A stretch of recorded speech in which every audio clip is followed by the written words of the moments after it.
Chapter 31. And in the 7th year Jacob's service which he served Laban was completed.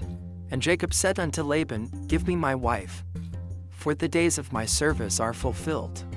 And Laban did so. And Laban and Jacob assembled all the people of that place, and they made a feast.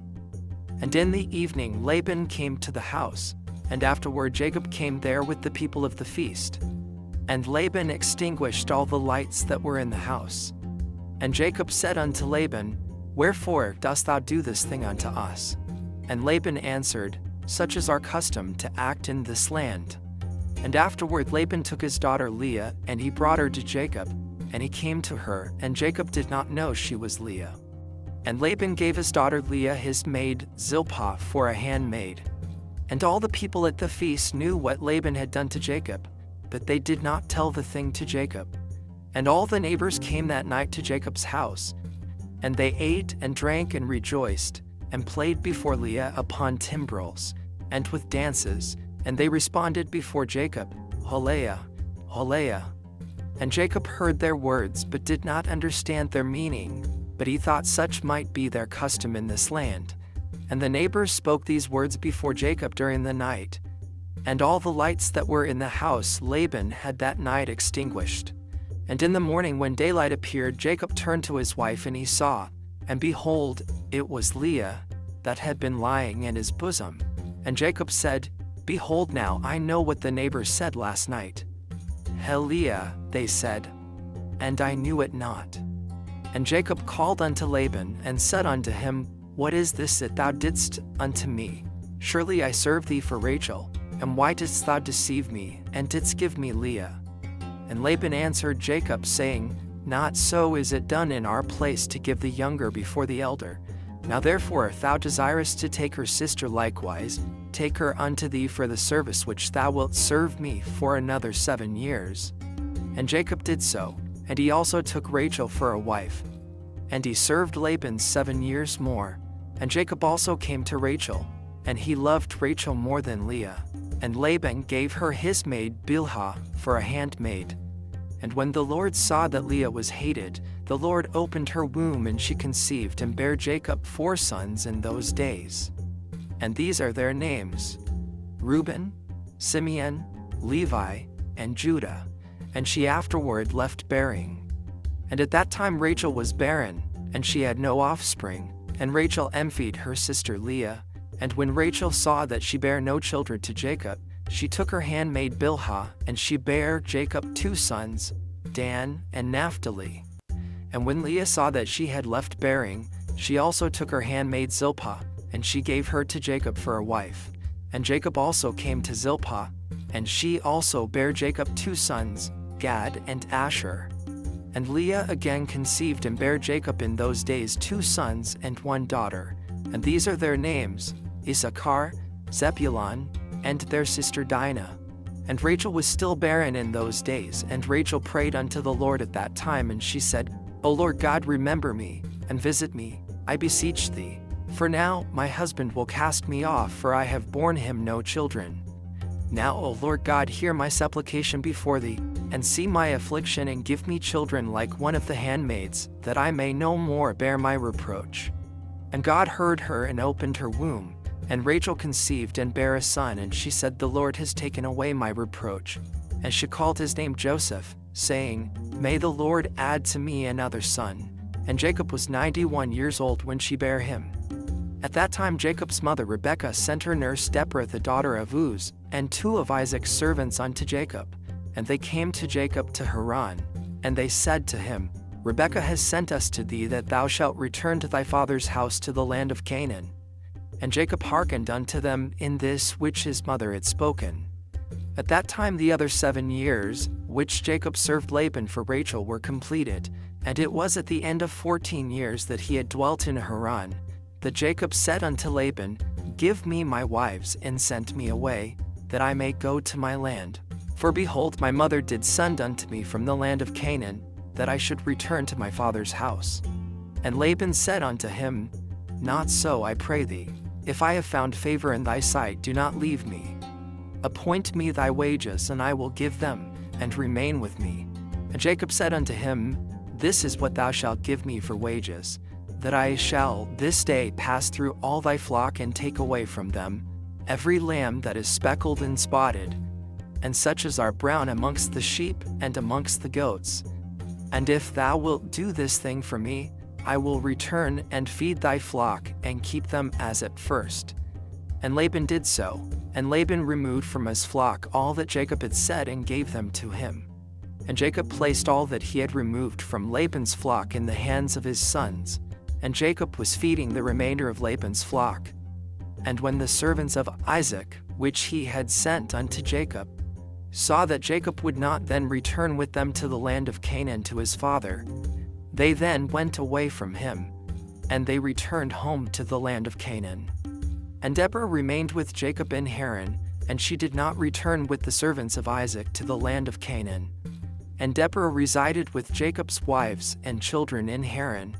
And Jacob served Laban 6 years longer, and when the sheep brought forth, Jacob removed from them such as were speckled and spotted, as he had determined with Laban. And Jacob did so at Laban's for 6 years. And the man increased abundantly, and he had cattle and maidservants and men servants, camels and asses. And Jacob had 200 drove of cattle, and his cattle were of large size and of beautiful appearance, and were very productive. And all the families of the sons of men desired to get some of the cattle of Jacob, for they were exceedingly prosperous. And many of the sons of men came to procure some of Jacob's flock, and Jacob gave them a sheep for a manservant, or a maidservant, or for an ass or a camel, or whatever Jacob desired from them they gave him. And Jacob obtained riches and honor and possessions by means of these transactions with the sons of men, and the children of Laban envied him of this honor.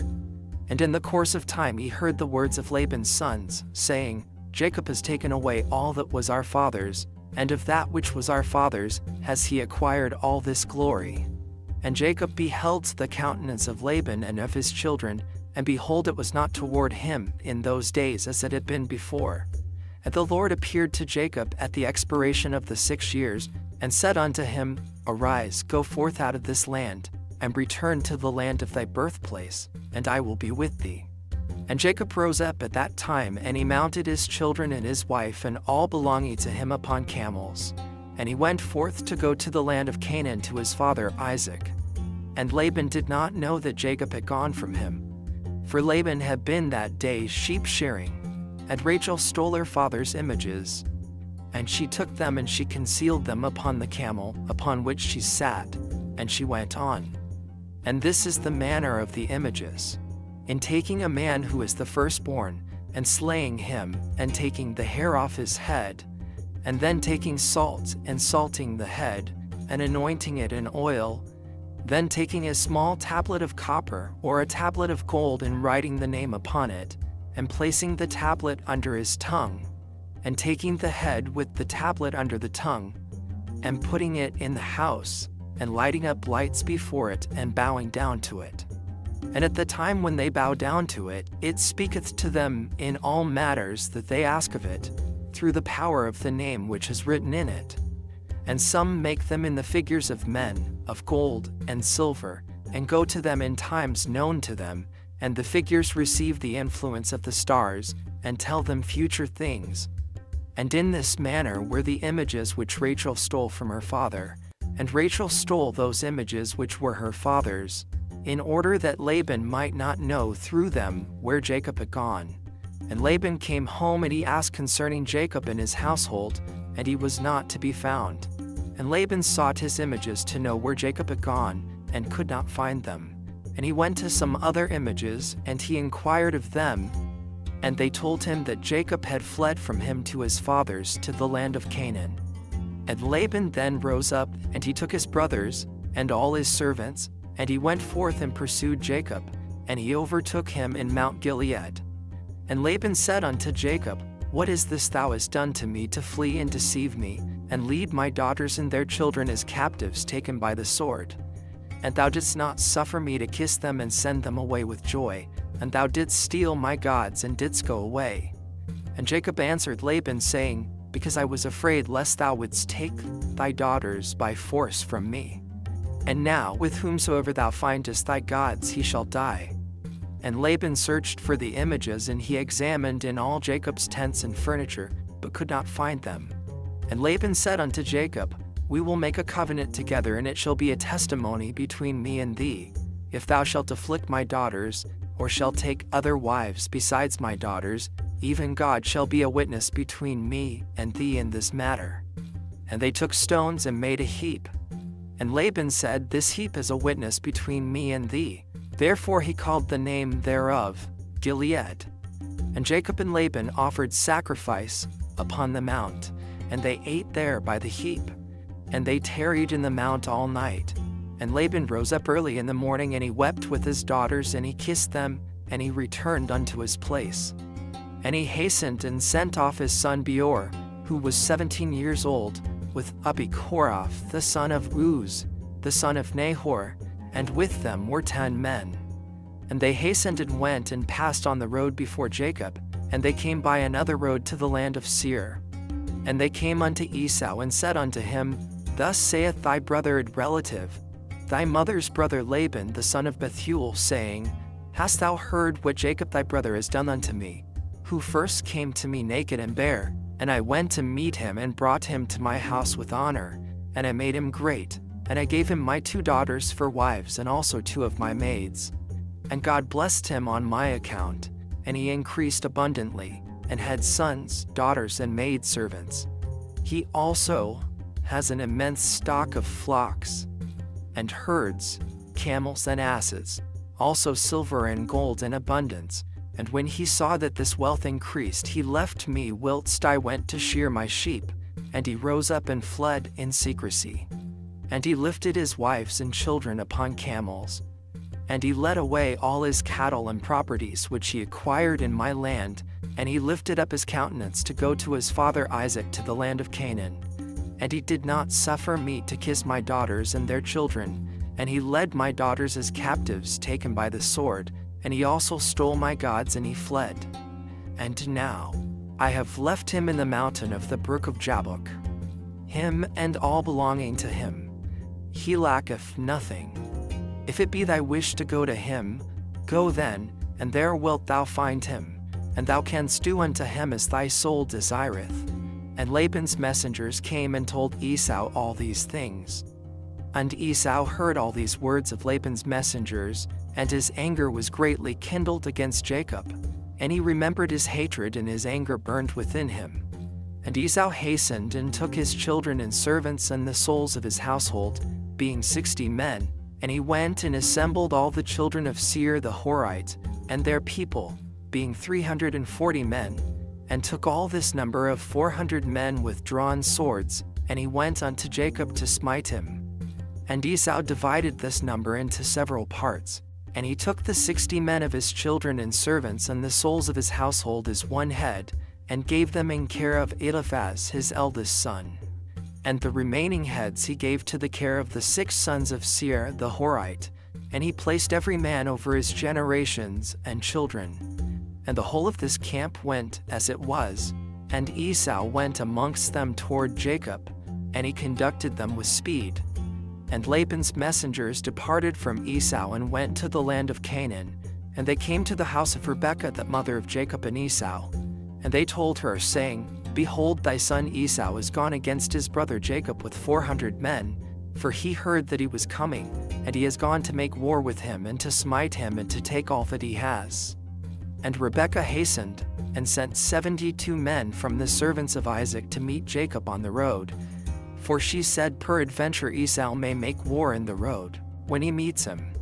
And these messengers went on the road to meet Jacob, and they met him in the road of the brook on the opposite side of the brook Jabbok. And Jacob said when he saw them, This camp is destined to me from God. And Jacob called the name of that place Machnaim. And Jacob knew all his father's people, and he kissed them and embraced them and came with them.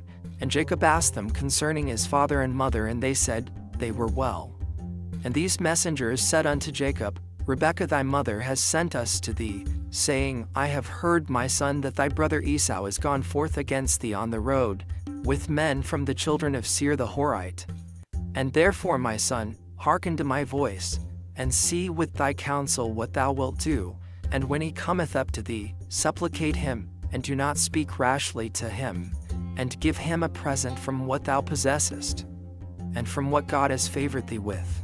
And when he asketh thee concerning thy affairs, conceal nothing from him. Perhaps he may turn from his anger against thee, and thou wilt thereby save thy soul, thou and all belonging to thee, for it is thy duty to honor him, for he is thy elder brother. And when Jacob heard the word of his mother which the messengers had spoken to him, Jacob lifted up his voice and wept bitterly, and did as his mother then commanded him. Chapter 32. And at that time Jacob sent messengers to his brother Esau toward the land of Seir, and he spoke to him words of supplication, and he commanded them, saying, Thus shall ye say to my lord, to Esau, Thus saith thy servant Jacob, Let not my lord imagine that my father's blessing with which he did bless me has proved beneficial to me. For I have been these 20 years with Laban, and he deceived me and changed my wages 10 times, as it has all been already told unto my lord. And I served him in his house very laboriously, and God afterwards saw my affliction, my labor, and the work of my hands, and he caused me to find grace and favor in his sight. And I afterward, through God's great mercy and kindness, acquired oxen and asses and cattle, and men servants and maidservants. And now I am coming to my land, and my home to my father and mother, who are in the land of Canaan. And I have sent to let my lord know all this in order to find favor in the sight of my lord, so that he may not imagine that I have of myself obtained wealth, or that the blessing with which my father blessed me has benefited me. And those messengers went to Esau, and found him on the borders of the land of Edom going toward Jacob. And 400 men of the children of Seir the Horite were standing with drawn swords. And the messengers of Jacob told Esau all the words that Jacob had spoken to them concerning Esau. And Esau answered them with pride and contempt, and said unto them, Surely I have heard, and truly it has been told unto me what Jacob has done to Laban, who exalted him in his house and gave him his daughters for wives. And he begat sons and daughters, and abundantly increased in wealth and riches in Laban's house through his means. And when he saw that his wealth was abundant, and his riches great, he fled with all belonging to him from Laban's house, and he led Laban's daughters away from the face of their father as captives taken by the sword without telling him of it. And not only to Laban has Jacob done thus, but also unto me has he done so, and has twice supplanted me, and shall I be silent? Now therefore I have this day come with my camps to meet him, and I will do unto him according to the desire of my heart. And the messengers returned, and came to Jacob and said unto him, We came to thy brother Esau, and we told him all thy words, and thus he has answered us. And behold, he cometh to meet thee with 400 men. Now then know and see what thou shalt do, and pray before God to deliver thee from him. And when he heard the words of his brother which he had spoken to the messengers of Jacob, Jacob was greatly afraid, and he was distressed. And Jacob prayed to the Lord his God, and he said, O Lord God of my fathers Abraham and Isaac, thou didst say unto me when I went away from my father's house, saying, I am the Lord God of thy father Abraham, and the God of Isaac. Unto thee do I give this land and thy seed after thee, and I will make thy seed as the stars of heaven, and thou shalt spread forth to the four sides of heaven, and in thee and in thy seed shall all the families of the earth be blessed. And thou didst establish thy words, and didst give unto me riches and children and cattle, as the utmost wishes of my heart didst thou give unto thy servant. Thou didst give unto me all that I asked from thee, so that I lacked nothing. And thou didst afterwards say unto me, Return to thy parents and to thy birthplace, and I will still do well with thee. And now that I have come and thou didst deliver me from Laban, I shall fall in the hands of Esau, who will slay me, yea, together with the mothers of my children. Now therefore, O Lord God, deliver me, I pray thee also, from the hands of my brother Esau, for I am greatly afraid of him. And if there is no righteousness in me, do it for the sake of Abraham and my father Isaac. For I know that through kindness and mercy have I acquired this wealth. Now therefore I beseech thee to deliver me this day with thy kindness, and to answer me. And Jacob ceased praying to the Lord, And he divided the people who were with him with the flocks and cattle into 2 camps, and he gave the half to the care of Demasek, the son of Eleazar, Abraham's servant, for a camp with his children, and the other half he gave to the care of his brother Elianus, the son of Eleazar, to be for a camp with his children. And he commanded them, saying, Keep yourselves at a distance with your camps, and do not come too near each other, and if Esau come to one camp and slay at the other camp at a distance from it, will escape him. And Jacob tarried there that night, and during the whole night he gave his servants instructions concerning the forces, and his children. And the Lord heard the prayer of Jacob on that day, and the Lord then delivered Jacob from the hands of his brother Esau. And the Lord sent 3 angels of the angels of heaven, and they went before Esau and came to him. And these angels appeared unto Esau and his people as 2,000 men riding upon horses, furnished with all sorts of war instruments. And they appeared at the sight of Esau and all his men to be divided into 4 camps with 4 chiefs to them. And one camp went on, and they found Esau coming with 400 men toward his brother Jacob. And this camp ran toward Esau and his people and terrified them. And Esau fell off the horse in alarm, and all his men separated from him in that place, for they were greatly afraid. And the whole of the camp shouted after them when they fled from Esau, and all the warlike men answered, saying, Surely we are the servants of Jacob, who is the servant of God, and who then can stand against us? And Esau said unto them, O then my lord and brother Jacob is your lord, who I have not seen for these 20 years, and now that I have this day come to see him, do you treat me in this manner? And the angels answered him, saying, As the Lord liveth, were not Jacob of whom thou spokest thy brother, we had not left one remaining from thee and thy people, but only on account of Jacob, we will do nothing to them. And this camp passed from Esau and his men, and it went away.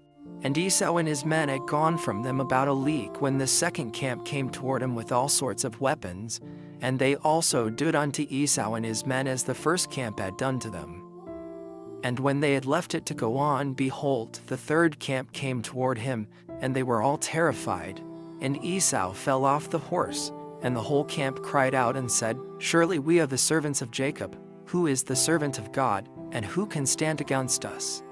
And Esau again answered them, saying, O then, Jacob my lord and your lord is my brother.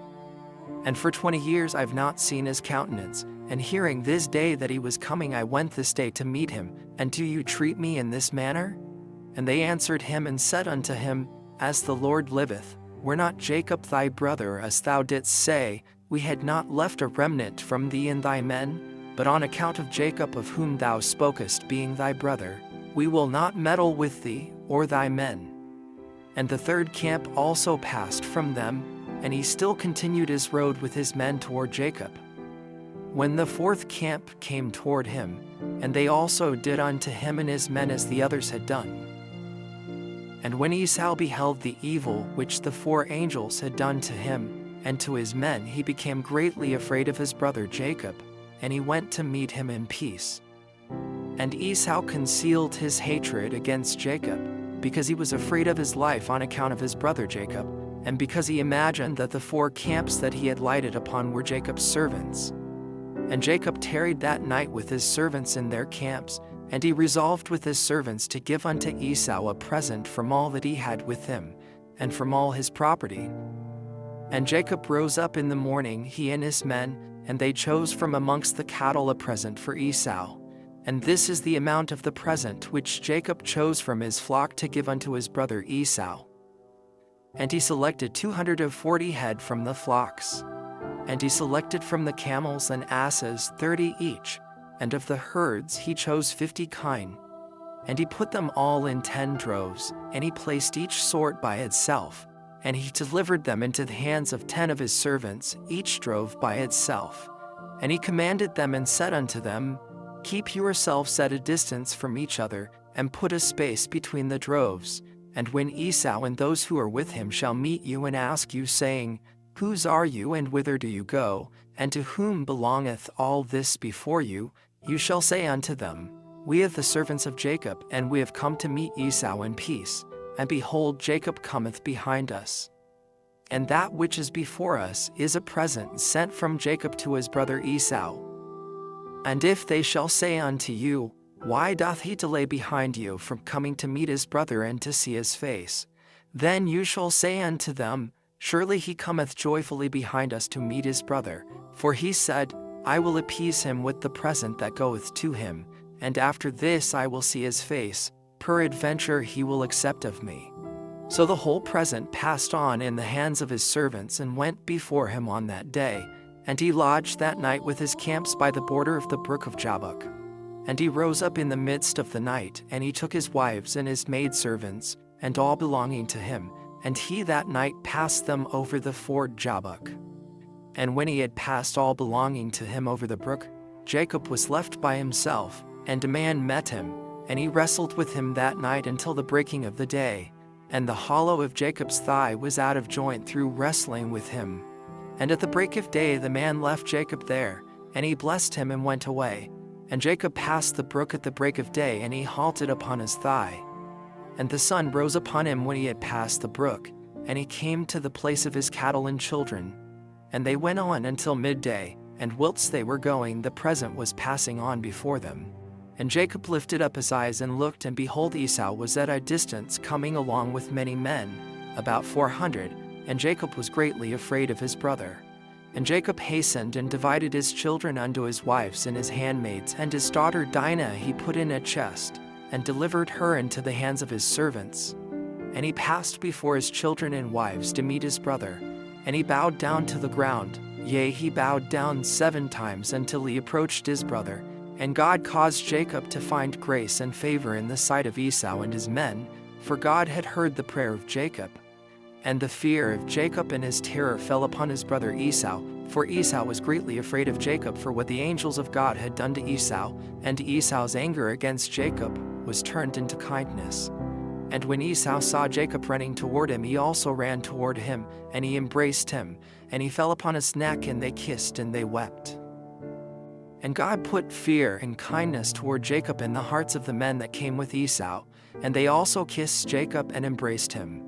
And also Eliphaz the son of Esau with his 4 brothers, sons of Esau, wept with Jacob, and they kissed him and embraced him, for the fear of Jacob had fallen upon them all. And Esau lifted up his eyes and saw the women with their offspring, the children of Jacob, walking behind Jacob and bowing along the road to Esau. And Esau said unto Jacob, Who are these with thee, my brother? Are they thy children or thy servants? And Jacob answered Esau and said, They are my children, which God hath graciously given to thy servant. And whilst Jacob was speaking to Esau and his men, Esau beheld the whole camp. And he said unto Jacob, Whence didst thou get the whole of the camp that I met yesternight? And Jacob said, To find favor in the sight of my Lord, it is that which God graciously gave to thy servant. And the present came before Esau, and Jacob pressed Esau, saying, Take, I pray thee, the present that I have brought to my Lord. And Esau said, Wherefore is this my purpose? Keep that which thou hast unto thyself. And Jacob said, It is incumbent upon me to give all this, since I have seen thy face, that thou still livest in peace. And Esau refused to take the present. And Jacob said unto him, I beseech thee, my Lord, if now I have found favor in thy sight, then receive my present at my hand. For I have therefore seen thy face as though I had seen a godlike face, because thou wast pleased with me. And Esau took the present, and Jacob also gave unto Esau silver and gold, and bdellium, for he pressed him so much that he took them. And Esau divided the cattle that was in the camp, and he gave the half to the men who had come with him, for they had come on hire, and the other half he delivered unto the hands of his children. And the silver and gold and bdellium he gave in the hands of Eliphaz his eldest son. And Esau said unto Jacob, Let us remain with thee, and we will go slowly along with thee until thou comest to my place with me, that we may dwell there together. And Jacob answered his brother and said, I would do as my Lord speaketh unto me, but my Lord knoweth that the children are tender, and that the flocks and herds with their young who are with me go but slowly. For if they went swiftly they would all die, for thou knowest their burdens and their fatigue. Therefore let my Lord pass on before his servant, and I will go on slowly for the sake of the children and the flock, until I come to my Lord's place to Seir. And Esau said unto Jacob, I will place with thee some of the people that are with me to take care of thee in the road, and to bear thy fatigue and burden. And he said, What needeth it, my Lord, if I may find grace in thy sight? Behold, I will come unto thee to Seir, to dwell there together as thou hast spoken. Go thou then with thy people, for I will follow thee. And Jacob said this to Esau in order to remove Esau and his men from him, so that Jacob might afterward go to his father's house to the land of Canaan. And Esau hearkened to the voice of Jacob, and Esau returned with the 400 men that were with him on their road to Seir. And Jacob and all belonging to him went that day, as far as the extremity of the land of Canaan in its borders, and he remained there some time. Chapter 33. And in some time after Jacob went away from the borders of the land, and he came to the land of Shalem, that is the city of Shechem, which is in the land of Canaan, and he rested in front of the city. And he bought a parcel of the field which was there from the children of Hamor, the people of the land, for 5 shekels. And Jacob there built himself a house, and he pitched his tent there, and he made booths for his cattle, and therefore he called the name of the place Succoth. And Jacob remained in Succoth 1 year and 6 months. At that time some of the women of the inhabitants of the land went to the city of Shechem to dance and rejoice with the daughters of the people of the city. And when they went forth, then Rachel and Leah, the wives of Jacob with their families, also went to behold the rejoicing of the daughters of the city. And Dinah, the daughter of Jacob, also went along with them, and saw the daughters of the city. And they remained there before these daughters, whilst all the people of the city were standing by them, to behold their rejoicings, and all the great people of the city were there. And Shechem the son of Hamor, the prince of the land, was also standing there to see them. And Shechem beheld Dinah the daughter of Jacob sitting with her mother before the daughters of the city, and the damsel pleased him greatly. And he there asked his friends and his people, saying, Whose daughter is that sitting amongst the women, whom I do not know in this city? And they said unto him, Surely this is the daughter of Jacob the son of Isaac the Hebrew, who has dwelt in this city for some time. And when it was reported that the daughters of the land were going forth to rejoice, she went with her mother and maidservants to sit amongst them, as thou seest. And Shechem beheld Dinah the daughter of Jacob, and when he looked at her, his soul became fixed upon Dinah, and he sent and had her taken by force. And Dinah came to the house of Shechem, and he seized her forcibly, and lay with her, and humbled her.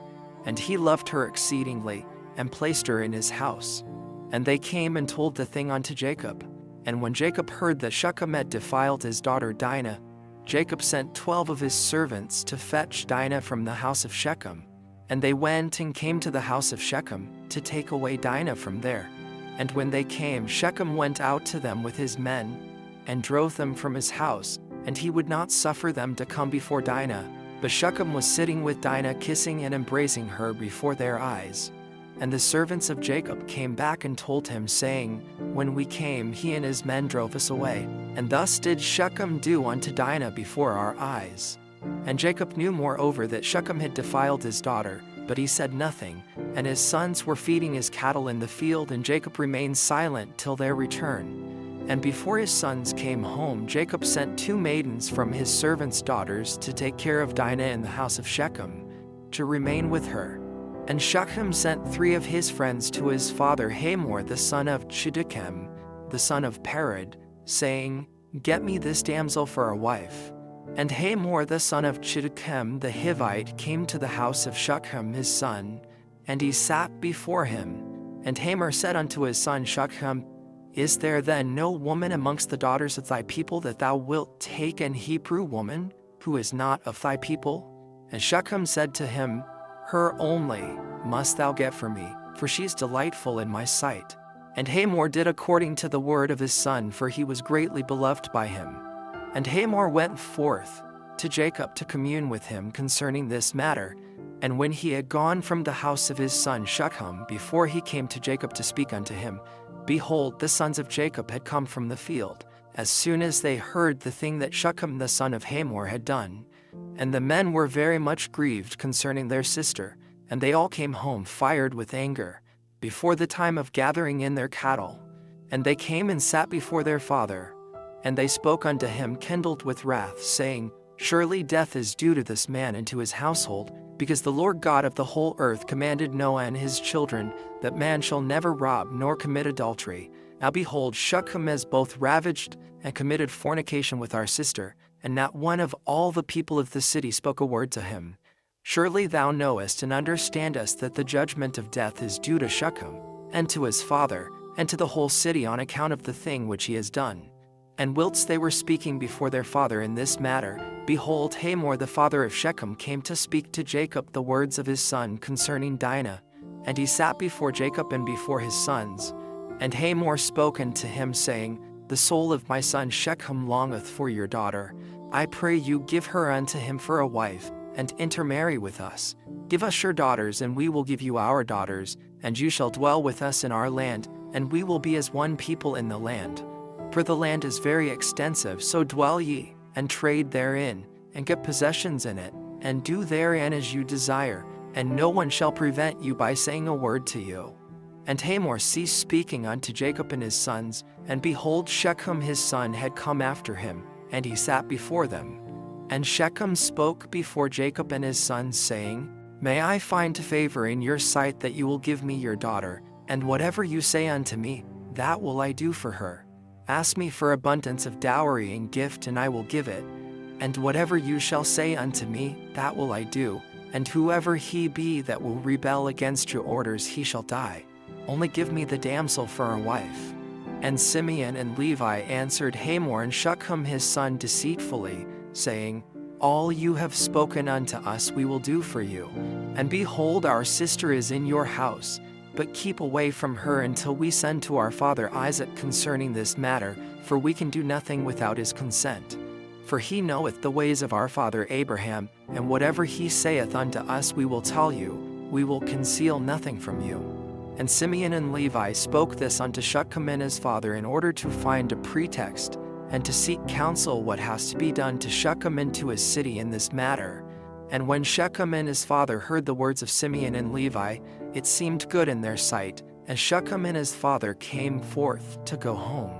And when they had gone, the sons of Jacob said unto their father, saying, Behold, we know that death is due to these wicked ones, and to their city, because they transgressed that which God had commanded unto Noah and his children and his seed after them. And also because Shechem did this thing to our sister Dinah in defiling her. For such vileness shall never be done amongst us. Now therefore know and see what you will do, and seek counsel and pretext what is to be done to them in order to kill all the inhabitants of the city. And Simeon said to them, Here is a proper advice for you. Tell them to circumcise every male amongst them as we are circumcised. And if they do not wish to do this, we shall take our daughter from them and go away. And if they consent to do this, and will do it, then when they are sunk down with pain, we will attack them with our swords, as upon one who is quiet and peaceable, and we will slay every male person amongst them. And Simeon's advice pleased them, and Simeon and Levi resolved to do unto them as it was proposed. And on the next morning Shechem and Hamor his father came again unto Jacob and his sons to speak concerning Dinah, and to hear what answer the sons of Jacob would give to their words. And the sons of Jacob spoke deceitfully to them, saying, We told our father Isaac all your words, and your words pleased him. But he spoke unto us, saying, Thus did Abraham his father command him from God the Lord of the whole earth, that any man who is not of his descendants that should wish to take one of his daughters shall cause every male belonging to him to be circumcised as we are circumcised, and then we may give him our daughter for a wife. Now we have made known to you all our ways that our father spoke unto us, for we cannot do this of which you spoke unto us, to give our daughter to an uncircumcised man, for it is a disgrace to us. But herein we will consent to you to give you our daughter, and we will also take unto ourselves your daughters, and will dwell amongst you and be one people as you have spoken, if you will hearken to us and consent to be like us, to circumcise every male belonging to you, as we are circumcised. And if you will not hearken unto us to have every male circumcised as we are circumcised, as we have commanded, then we will come to you and take our daughter from you and go away. And Shechem and his father Hamor heard the words of the sons of Jacob, and the thing pleased them exceedingly. And Shechem and his father Hamor hastened to do the wishes of the sons of Jacob, for Shechem was very fond of Dinah, and his soul was riveted to her. And Shechem and his father Hamor hastened to the gate of the city, and they assembled all the men of their city and spoke unto them the words of the sons of Jacob, saying, We came to these men the sons of Jacob, and we spoke unto them concerning their daughter. And these men will consent to do according to our wishes, and behold, our land is of a great extent for them, and they will dwell in it and trade in it, and we shall be one people. We will take their daughters, and our daughters we will give unto them for wives. But only on this condition will these men consent to do this thing, that every male amongst us be circumcised as they are circumcised, as their God commanded them. And when we shall have done according to their instructions to be circumcised, then will they dwell amongst us, together with their cattle and possessions, and we shall be as one people with them. And when all the men of the city heard the words of Shechem and his father Hamor, then all the men of their city were agreeable to this proposal, and they obeyed to be circumcised. For Shechem and his father Hamor were greatly esteemed by them, being the princes of the land. And on the next day Shechem and Hamor his father rose up early in the morning, and they assembled all the men of their city into the middle of the city, and they called for the sons of Jacob, who circumcised every male belonging to them on that day and the next. And they circumcised Shechem and Hamor his father, and the 5 brothers of Shechem. And then every one rose up and went home, for this thing was from the Lord against the city of Shechem, and from the Lord was Simeon's counsel in this matter, in order that the Lord might deliver the city of Shechem into the hands of Jacob's 2 sons. Chapter 34. And the number of all the males that were circumcised were 645 men, and 246 children. But Shittim, son of Pered, the father of Hamor, and his 6 brothers would not listen unto Shechem and his father Hamor, and they would not be circumcised. For the proposal of the sons of Jacob was loathsome in their sight, and their anger was greatly roused at this, that the people of the city had not hearkened to them. And in the evening of the 2nd day they found 8 small children who had not been circumcised, for their mothers had concealed them from Shechem and his father Hamor, and from the men of the city. And Shechem and his father Hamor sent to have them brought before them to be circumcised, when Shittim and his 6 brothers sprang at them with their swords and sought to slay them. And they sought to slay also Shechem and his father Hamor, and they sought to slay Dinah with them on account of this matter. And they said unto them, What is this thing that you have done? Are there no women amongst the daughters of your brethren the Canaanites, that you wish to take unto yourselves the daughter of the Hebrews, whom you knew not before, and will do this act which our fathers never commanded you? Do you imagine that you will succeed through this act which you have done? And what will you answer in this affair to your brethren the Canaanites, who will come tomorrow and ask you concerning this thing? And if your act shall not appear just and good in their sight, what will you do for your lives, and we for our lives, in your not having hearkened to our voices? And if the inhabitants of the land and all your brethren the children of Ham shall hear of your act, saying, On account of a Hebrew woman, did Shechem and Hamor his father, and all the inhabitants of their city, do that which they had been unacquainted and which their ancestors never commanded them, where then will you fly, and where conceal your shame, all your days before your brethren the inhabitants of the land of Canaan? Now therefore we cannot bear up against this thing which you have done, neither can we be burthened with this yoke upon us which our ancestors did not command us.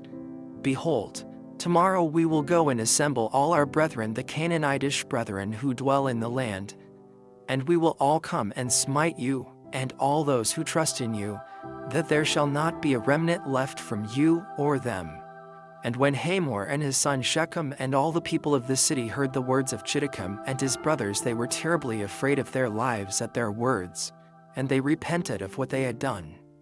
And Shechem and his father Hamor answered their father Shittim and his brethren, and they said unto them, All the words which you spoke unto us are true. Now do not say nor imagine in your hearts that on account of the love of the Hebrews we did this thing, that our ancestors did not command us. But because we saw that it was not their intention and desire to accede to our wishes concerning their daughter as to our taking her, except on this condition, so we hearkened to their voices and did this act which you saw, in order to obtain our desire from them. And when we shall have obtained our request from them, we will then return to them, and do unto them that which you say unto us. We beseech you then to wait and tarry until our flesh shall be healed, and we again become strong, and we will then go together against them, and do unto them that which is in your hearts, and in ours. And Dinah the daughter of Jacob heard all these words which Shittim and his brothers had spoken, and what Hamor and his son Shechem and the people of their city had answered them. And she hastened and sent one of her maidens that her father had sent to take care of her in the house of Shechem, to Jacob her father and to her brethren, saying, Thus did Shittim and his brothers advise concerning you, and thus did Hamor and Shechem and the people of the city answer them. And when Jacob heard these words, he was filled with wrath, and he was indignant at them, and his anger was kindled against them. And Simeon and Levi swore and said, As the Lord liveth, the God of the whole earth, by this time tomorrow there shall not be a remnant left in the whole city. And 20 young men had concealed themselves who were not circumcised. And these young men fought against Simeon and Levi, and Simeon and Levi killed 18 of them, and 2 fled from them and escaped to some lime pits that were in the city. And Simeon and Levi sought for them but could not find them. And Simeon and Levi continued to go about in the city, and they killed all the people of the city at the edge of the sword, and they left none remaining. And there was a great consternation in the midst of the city, and the cry of the people of the city ascended to heaven, and all the women and children cried aloud. And Simeon and Levi slew all the city. They left not a male remaining in the whole city. And they slew Hamor and Shechem his son at the edge of the sword, and they brought away Dinah from the house of Shechem, and they went from there. And the sons of Jacob went and returned and came upon the slain, and spoiled all their property which was in the city and the field. And whilst they were taking the spoil, 300 men stood up and threw dust at them and struck them with stones. When Simeon turned to them, and he slew them all with the edge of the sword, and Simeon turned before Levi, and came into the city. And they took away their sheep and their oxen and their cattle, and also the remainder of the women and little ones, and they led all these away. And they opened a gate and went out and came unto their father Jacob with vigor. And when Jacob saw all that they had done to the city and saw the spoil that they took from them, Jacob was very angry at them.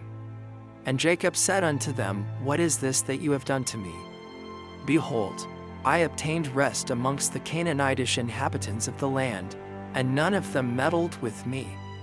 And now you have done to make me obnoxious to the inhabitants of the land, amongst the Canaanites and the Perizzites, and I am but of a small number, and they will all assemble against me, and slay me when they hear of your work with their brethren, and I and my household will be destroyed.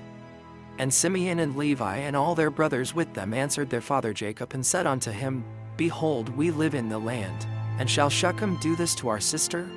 Why art thou silent at all that Shechem has done? And shall he deal with our sister as with a harlot in the streets?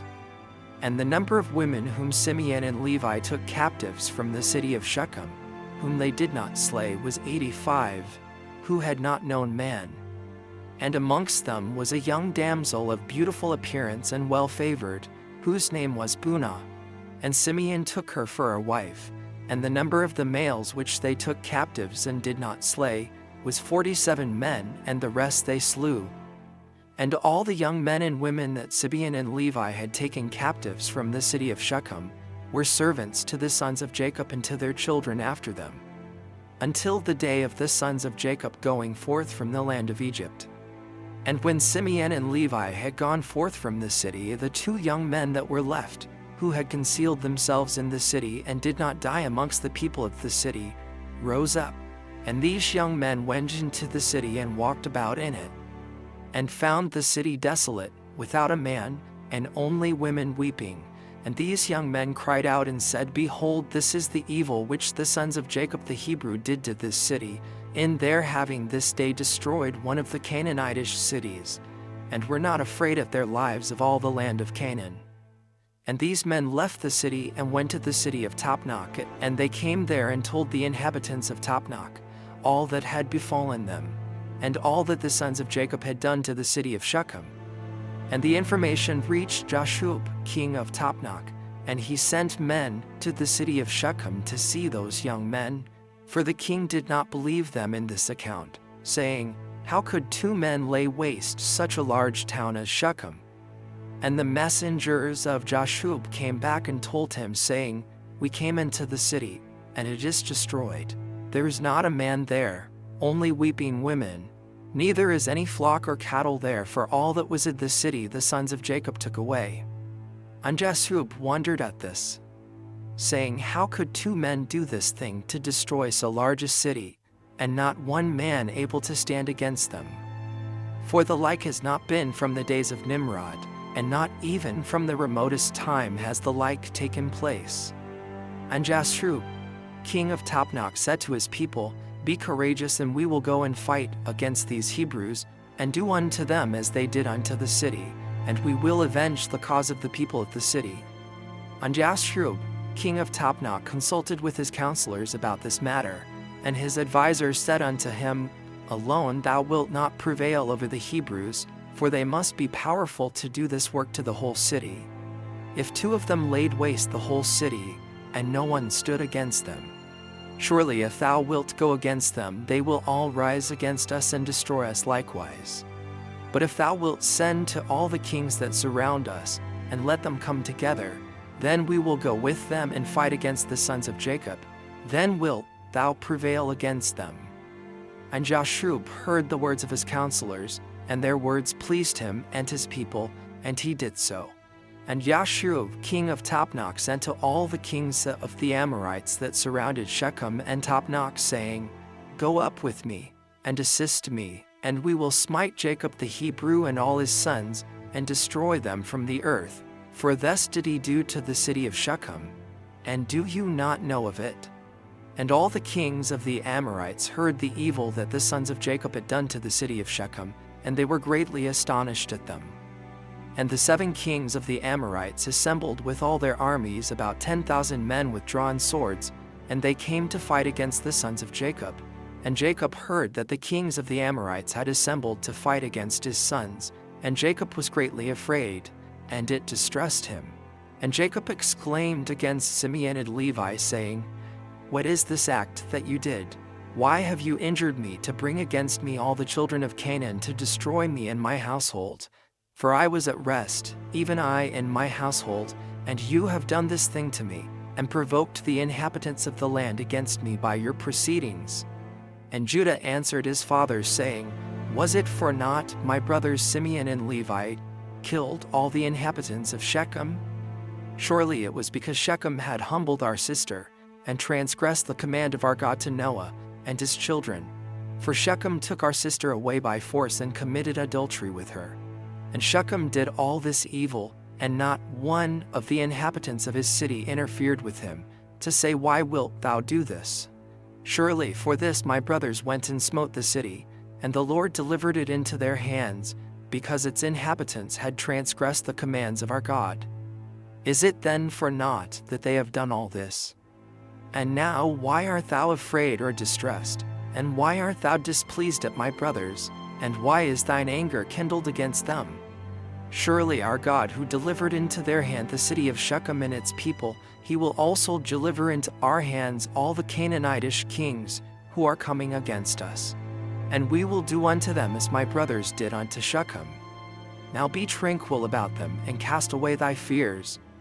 But trust in the Lord our God, and pray unto him to assist us, and deliver our enemies into our hands." And Judah called to one of his father's servants, "Go now and see where those kings who are coming against us are situated with their armies." And the servant went and looked afar off, and went up opposite Mount Sihon, and saw all the camps of the kings standing in the fields. And he returned to Judah and said, "Behold, the kings are situated in the field with all their camps, a people exceedingly numerous. like unto sand upon the seashore. And Judah said unto Simeon and Levi, and unto all his brothers, Strengthen yourselves, and be sons of valor, for the Lord our God is with us, do not fear them. Stand forth each man girt with his weapons of war, his bow and his sword, and we will go and fight against these uncircumcised men. The Lord is our God, he will save us. And they rose up and each girt on his weapon of war, great and small, 11 sons of Jacob and all the servants of Jacob with them. And all the servants of Isaac who were with Isaac in Hebron, all came to them equipped in all sorts of war instruments, and the sons of Jacob and their servants, being 112 men, went toward these kings, and Jacob also went with them. And the sons of Jacob sent unto their father Isaac the son of Abraham to Hebron, the same is Kibreath-arba, saying, Pray we beseech thee for us unto the Lord our God, to protect us from the hands of the Canaanites who are coming against us, and to deliver them into our hands. And Isaac the son of Abraham prayed unto the Lord for his sons, and he said, O Lord God, thou didst promise my father, saying, I will multiply thy seed as the stars of heaven. And thou didst also promise me, and establish thou thy word now that the kings of Canaan are coming together to make war with my children, because they committed no violence. Now therefore, O Lord God, God of the whole earth, pervert, I pray thee, the counsel of these kings, that they may not fight against my sons. And impress the hearts of these kings and their people with the terror of my sons, and bring down their pride, and that they may turn away from my sons. And with thy strong hand and outstretched arm deliver my sons and their servants from them, for power and might are in thy hands to do all this. And the sons of Jacob and their servants went towards these kings, and they trusted in the Lord their God. And whilst they were going, Jacob their father also prayed unto the Lord and said, O Lord God, powerful and exalted God, who hast reigned from days of old, from thence till now and forever. Thou art he who stirreth up wars, and causeth them to cease. In thy hand are power and might to exalt and to bring down. O may my prayer be acceptable before thee, that thou mayest turn to me with thy mercies, to impress the hearts of these kings and their people with the terror of my sons, and terrify them and their camps, and with thy great kindness deliver all those that trust in thee, for it is thou who canst bring people under us and reduce nations under our power. Chapter 35. And all the kings of the Amorites came and took their stand in the field to consult with their counselors what was to be done with the sons of Jacob, for they were still afraid of them, saying, Behold, 2 of them slew the whole city of Shechem. And the Lord heard the prayers of Isaac and Jacob, and he filled the hearts of all these kings' advisers with great fear and terror, that they unanimously exclaimed, Are you silly this day, or is there no understanding in you, that you will fight with the Hebrews? And why will you take a delight in your own destruction this day? Behold, 2 of them came to the city of Shechem without fear or terror, and they killed all the inhabitants of the city, that no man stood up against them. And how will you be able to fight with them all? Surely you know that their God is exceedingly fond of them, and has done mighty things for them, such as have not been done from the days of old. And amongst all the gods of nations there is none can do like unto his mighty deeds. Surely he delivered their father Abraham the Hebrew from the hand of Nimrod, and from the hand of all his people who had many times sought to slay him. He delivered him also from the fire in which King Nimrod had cast him, and his God delivered him from it. And who else can do the like?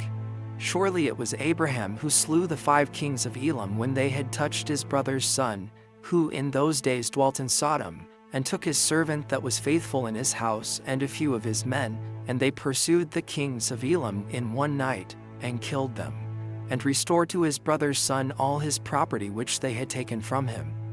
And surely you know the God of these Hebrews is much delighted with them, and they are also delighted with him, for they know that he delivered them from all their enemies.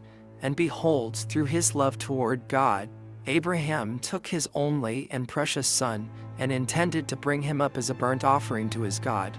And had it not been for God who prevented him from doing this, he would then have done it through his love to his God.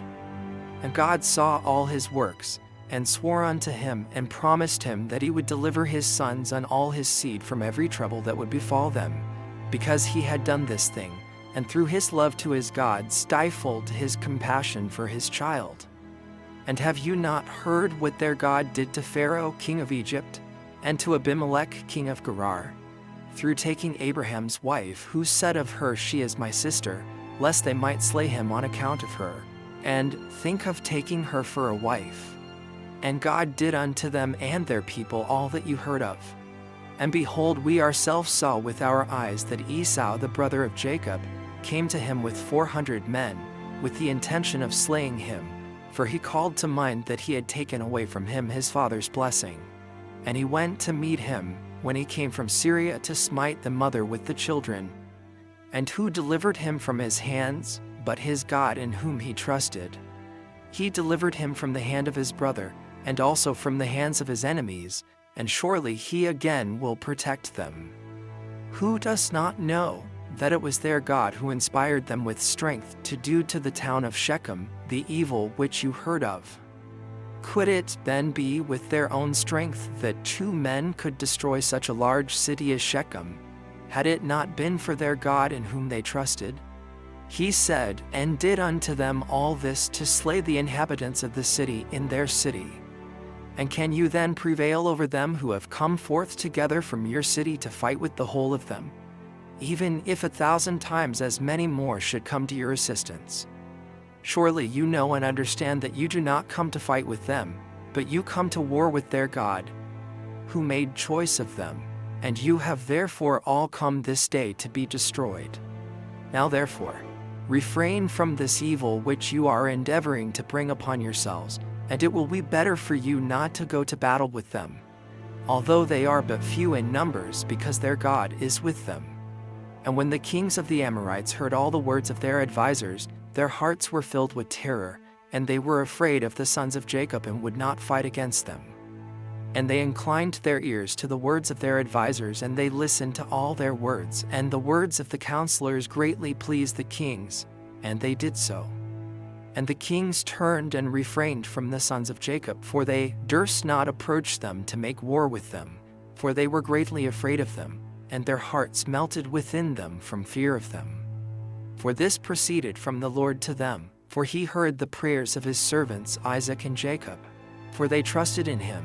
And all these kings returned with their camps on that day, each to his own city, and they did not at that time fight with the sons of Jacob.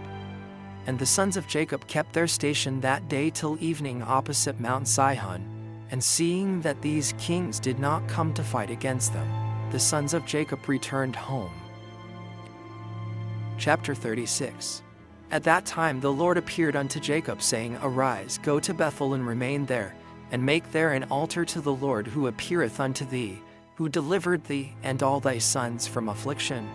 And Jacob rose up with his sons and all belonging to him, and they went and came to Bethel according to the word of the Lord. And Jacob was 99 years old when he went up to Bethel, and Jacob and his sons and all the people that were with him remained in Bethel in Luz, and he there built an altar to the Lord who appeared unto him. And Jacob and his sons remained in Bethel 6 months.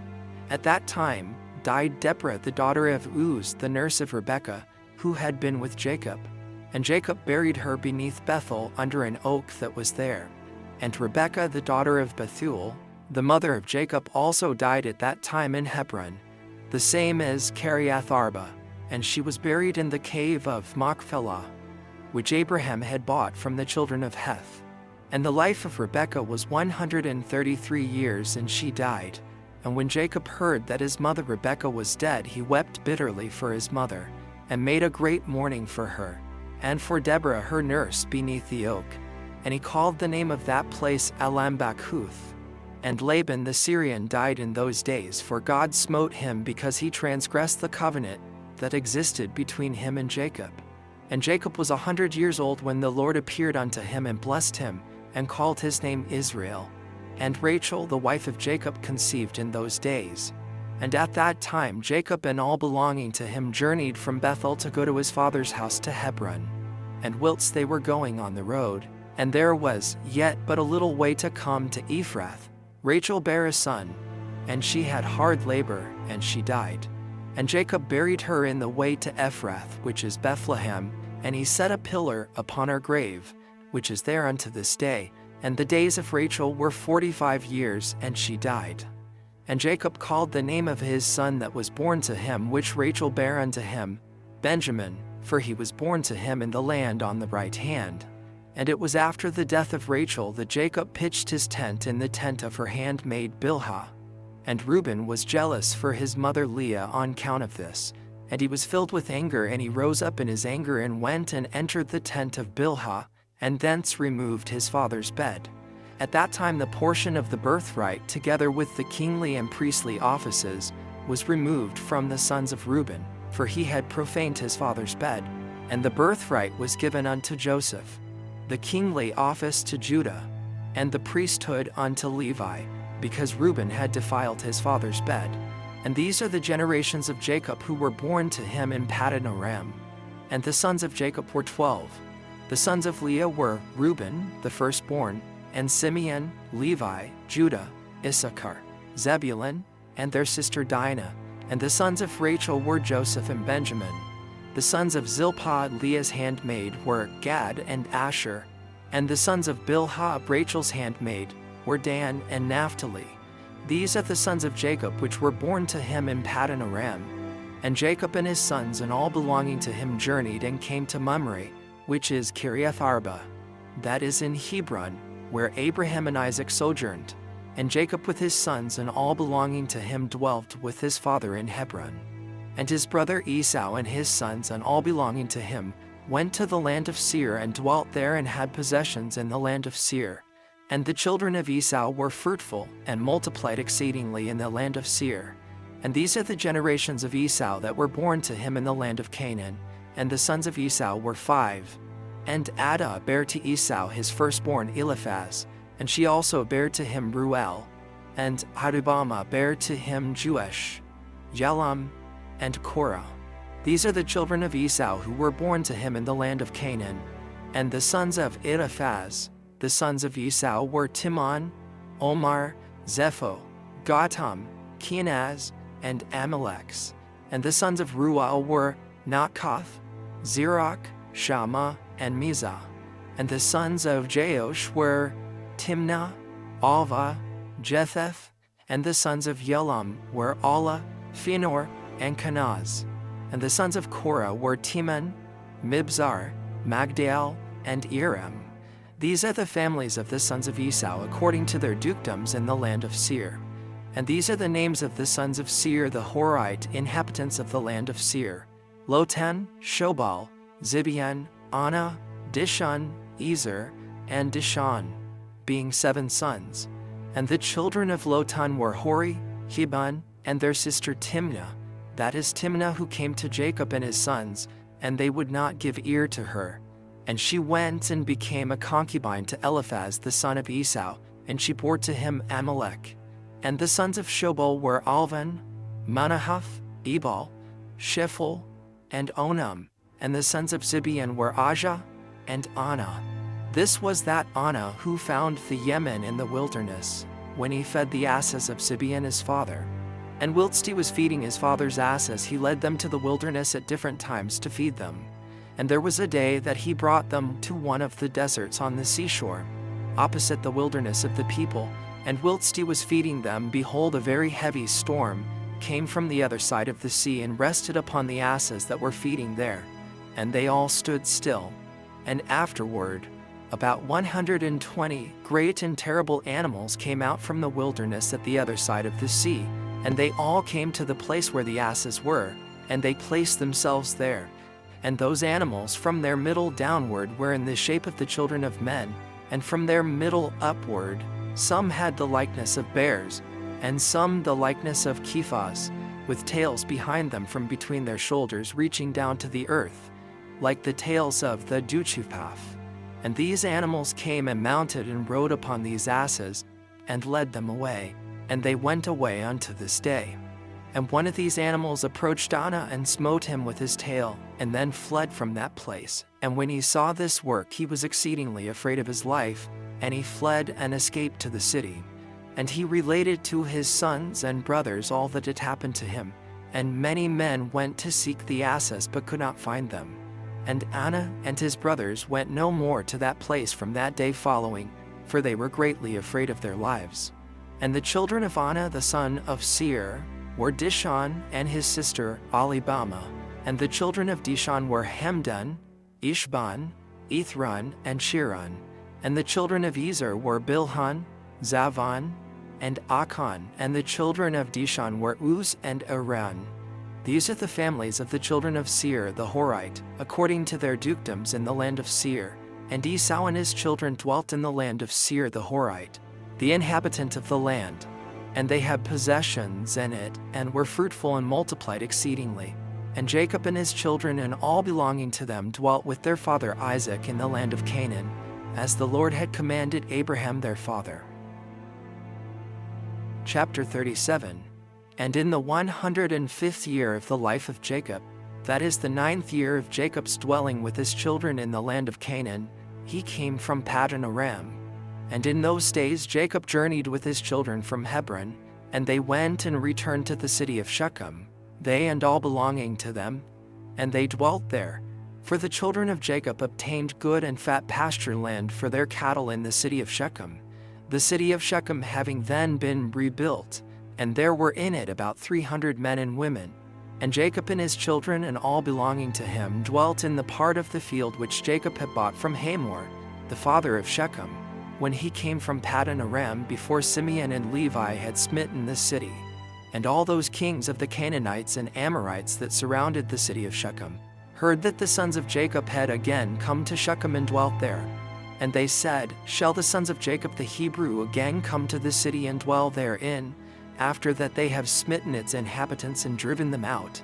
Shall they now return and also drive out those who are dwelling in the city, or slay them? And all the kings of Canaan again assembled, and they came together to make war with Jacob and his sons. And Jashub, king of Tapnach, sent also to all his neighboring kings, to Elon, king of Gash, and to Ehurei, king of Shiloh, and to Parathon, king of Shazar, and to Susai, king of Sarton, and to Laban, king of Bethoren, and to Shabar, king of Othnamah, saying, Come up to me and assist me, and let us smite Jacob the Hebrew and his sons and all belonging to him. For they are again come to Shechem to possess it, and to slay its inhabitants as before. And all these kings assembled together and came with all their camps, a people exceedingly plentiful like the sand upon the seashore, and they were all opposite to Tapnach. And Jashub, king of Tapnach, went forth to them with all his army, and he encamped with them opposite to Tapnach without the city. And all these kings they divided into 7 divisions, being 7 camps against the sons of Jacob. And they sent a declaration to Jacob and his son, saying, Come you all forth to us, that we may have an interview together in the plain, and revenge the cause of the men of Shechem, whom you slew in their city. And you will now again return to the city of Shechem and dwell therein, and slay its inhabitants as before. And the sons of Jacob heard this, and their anger was kindled exceedingly at the words of the kings of Canaan. And 10 of the sons of Jacob hastened and rose up, and each of them girt on his weapons of war. And there were 102 of their servants with them equipped in battle array. And all these men, the sons of Jacob with their servants, went toward these kings, and Jacob their father was with them. And they all stood upon the heap of Shechem. And Jacob prayed to the Lord for his sons, and he spread forth his hands to the Lord. And he said, O God, thou art an almighty God. Thou art our Father. Thou didst form us, and we are the works of thine hands. I pray thee, deliver my sons through thy mercy from the hand of their enemies, who are this day coming to fight with them, and save them from their hand, for in thy hand is power and might, to save the few from the many.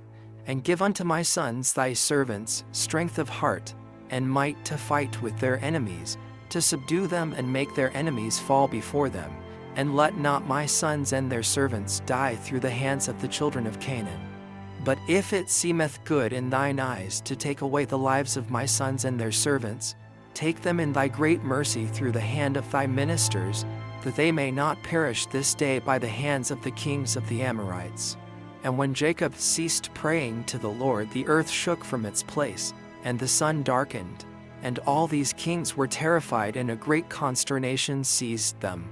And the Lord hearkened to the prayer of Jacob, and the Lord impressed the hearts of all the kings and their hosts with the terror and awe of the sons of Jacob.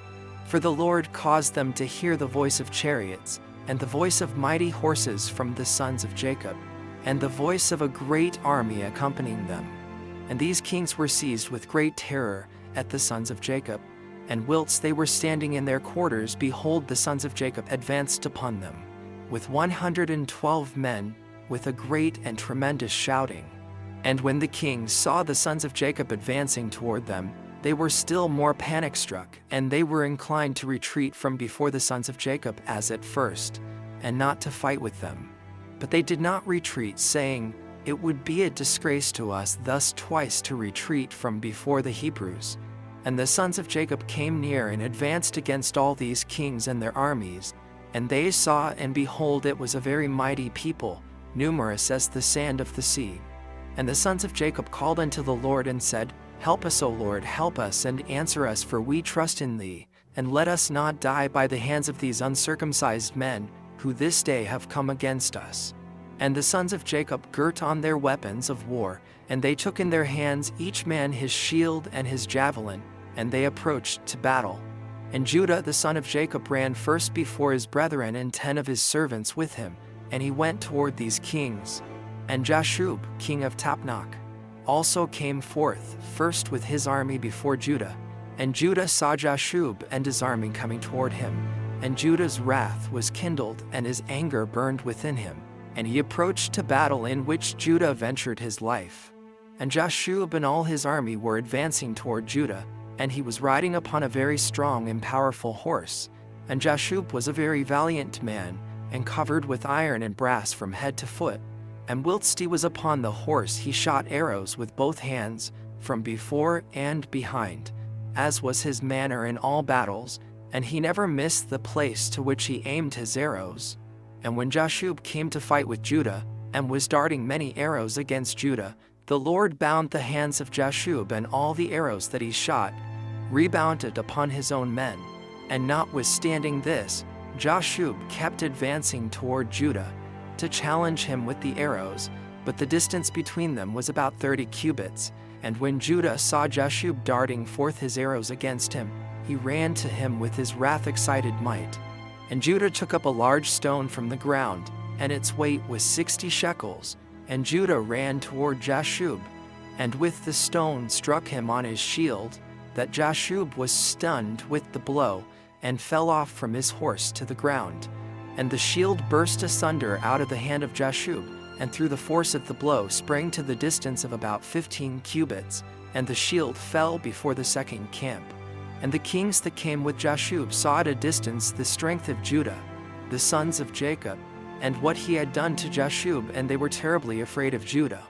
And they assembled near Jashub's camp, seeing his confusion.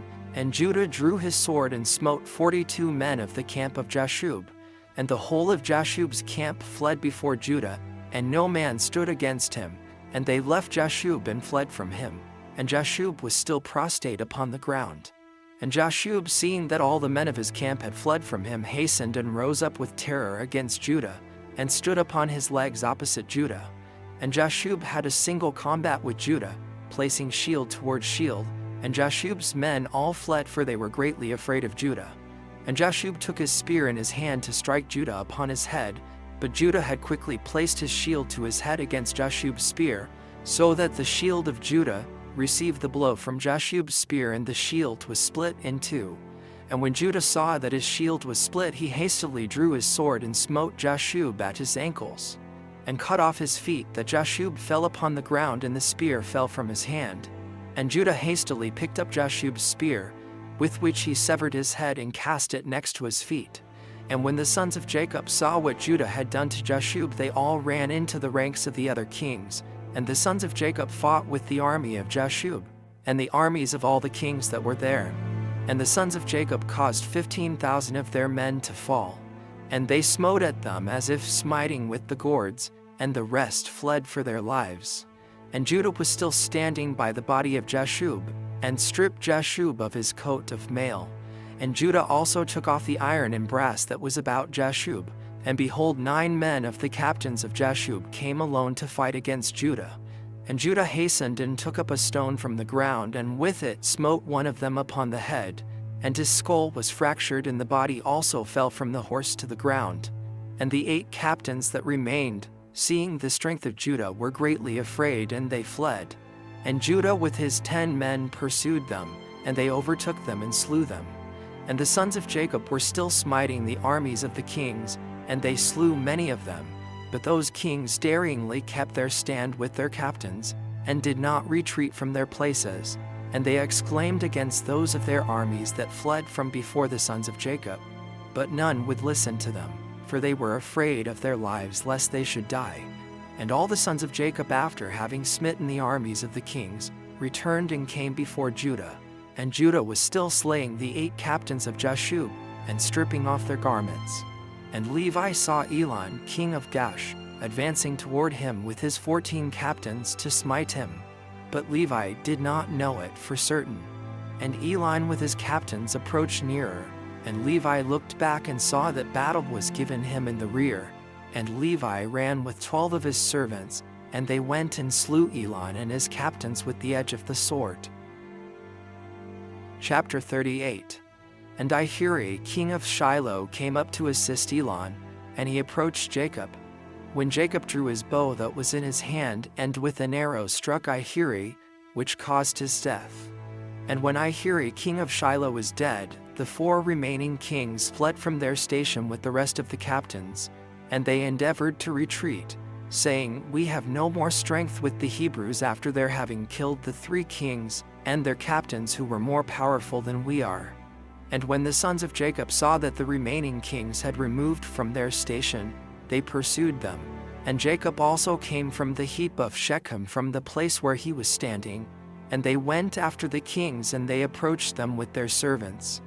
And the kings and the captains with the rest of their armies, seeing that the sons of Jacob approached them, were afraid of their lives, and fled till they reached the city of Shazar. And the sons of Jacob pursued them to the gate of the city of Shazar, and they smote a great smiting amongst the kings and their armies, about 4,000 men. And whilst they were smiting the army of the kings, Jacob was occupied with his bow, confining himself to smiting the kings, and he slew them all.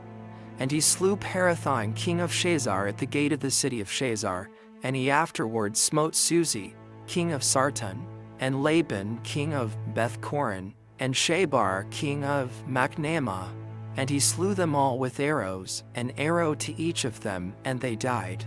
And the sons of Jacob, seeing that all the kings were dead and that they were broken up and retreating, continued to carry on the battle with the armies of the kings opposite the gate of Shazar, and they still smote about 400 of their men. And 3 men of the servants of Jacob fell in that battle. And when Judah saw that 3 of his servants had died, it grieved him greatly, and his anger burned within him against the Amorites. And all the men that remained of the armies of the kings were greatly afraid of their lives, and they ran and broke the gate of the walls of the city of Shazar, and they all entered the city for safety. And they concealed themselves in the midst of the city of Shazar, for the city of Shazar was very large and extensive. And when all these armies had entered the city, the sons of Jacob ran after them to the city. And 4 mighty men, experienced in battle, went forth from the city and stood against the entrance of the city, with drawn swords and spears in their hands. And they placed themselves opposite the sons of Jacob, and would not suffer them to enter the city. And Naphtali ran and came between them, and with his sword smote 2 of them, and cut off their heads at one stroke. And he turned to the other 2, and beheld they had fled, and he pursued them and overtook them, smote them, and slew them.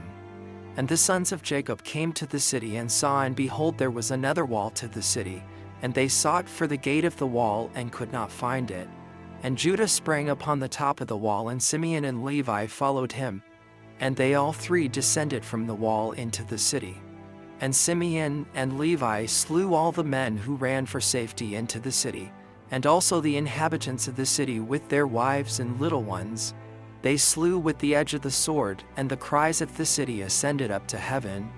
And Dan and Naphtali sprang upon the wall to see what caused the noise of lamentations, for the sons of Jacob felt anxious about their brothers, and they heard the inhabitants of the city speaking with weeping and supplications, saying, "Take all that we possess in the city and go away, only do not put us to death." And when Judah, Simeon, and Levi had ceased smiting the inhabitants of the city, they ascended the wall and called to Dan and Naphtali who were upon the wall, and to the rest of their brothers, and Simeon and Levi informed them of the entrance into the city. And all the sons of Jacob came to fetch the spoil. And the sons of Jacob took the spoil of the city of Shazar, the flocks and herds and the property, and they took all that could be captured and went away that day from the city. And on the next day the sons of Jacob went to Sarton, for they heard that the men of Sarton who had remained in the city were assembling to fight with them, for having slain their king. And Sarton was a very high and fortified city, and it had a deep rampart surrounding the city. And the pillar of the rampart was about 50 cubits, and its breadth 40 cubits, and there was no place for a man to enter the city on account of the rampart. And the sons of Jacob saw the rampart of the city, and they sought an entrance in it, but could not find it. For the entrance to the city was at the rear, and every man that wished to come into the city came by that road and went round the whole city, and he afterward entered the city. And the sons of Jacob, seeing they could not find the way into the city, their anger was kindled greatly, and the inhabitants of the city, seeing that the sons of Jacob were coming to them, were greatly afraid of them, for they had heard of their strength and what they had done in Shazar. And the inhabitants of the city of Sarton could not go out toward the sons of Jacob after having assembled in the city to fight against them, lest they might thereby get into the city. But when they saw that they were coming toward them, they were greatly afraid of them, for they had heard of their strength and what they had done to Shazar. So the inhabitants of Sarton speedily took away the bridge of the road of the city from its place before the sons of Jacob came, and they brought it into the city. And the sons of Jacob came and sought the way into the city and could not find it. And the inhabitants of the city went up to the top of the wall and saw, and behold, the sons of Jacob were seeking an entrance into the city. And the inhabitants of the city reproached the sons of Jacob from the top of the wall, and they cursed them. And the sons of Jacob heard the reproaches, and they were greatly incensed, and their anger burned within them. And the sons of Jacob were provoked at them, and they all rose and sprang over the rampart with the force of their strength, and through their might passed the 40 cubits breadth of the rampart. And when they had passed the rampart, they stood under the wall of the city, and they found all the gates of the city enclosed with iron doors. And the sons of Jacob came near to break open the doors of the gates of the city, and the inhabitants did not let them, for from the top of the wall they were casting stones and arrows upon them. And the number of the people that were upon the wall was about 400 men. And when the sons of Jacob saw that the men of the city would not let them open the gates of the city, they sprang and ascended to the top of the wall. And Judah went up first to the east part of the city, and Gad and Asher went up after him to the west corner of the city, and Simeon and Levi to the north, and Dan and Reuben to the south. And the men who were on the top of the wall, the inhabitants of the city, seeing that the sons of Jacob were coming up to them, they all fled from the wall, descended into the city, and concealed themselves in the midst of the city. And Issachar and Naphtali, that remained under the wall, approached and broke the gates of the city, and kindled a fire at the gates of the city, that the iron melted. And all the sons of Jacob came into the city, they and all their men, and they fought with the inhabitants of the city of Sarton, and smote them with the edge of the sword, and no man stood up before them. And about 200 men fled from the city, and they all went and hid themselves in a certain tower in the city. And Judah pursued them to the tower, and he broke down the tower, which fell upon the men, and they all died. And the sons of Jacob went up the road of the roof of that tower, and they saw, and behold, there was another strong and high tower, at a distance in the city, and the top of it reached to heaven. And the sons of Jacob hastened and descended, and went with all their men to that tower, and found it filled with about 300 men, women, and little ones. And the sons of Jacob smote a great smiting amongst those men in the tower, and they ran away and fled from them. And Simeon and Levi pursued them, when 12 mighty and valiant men came out to them from the place where they had concealed themselves. And those 12 men maintained a strong battle against Simeon and Levi. And Simeon and Levi could not prevail over them.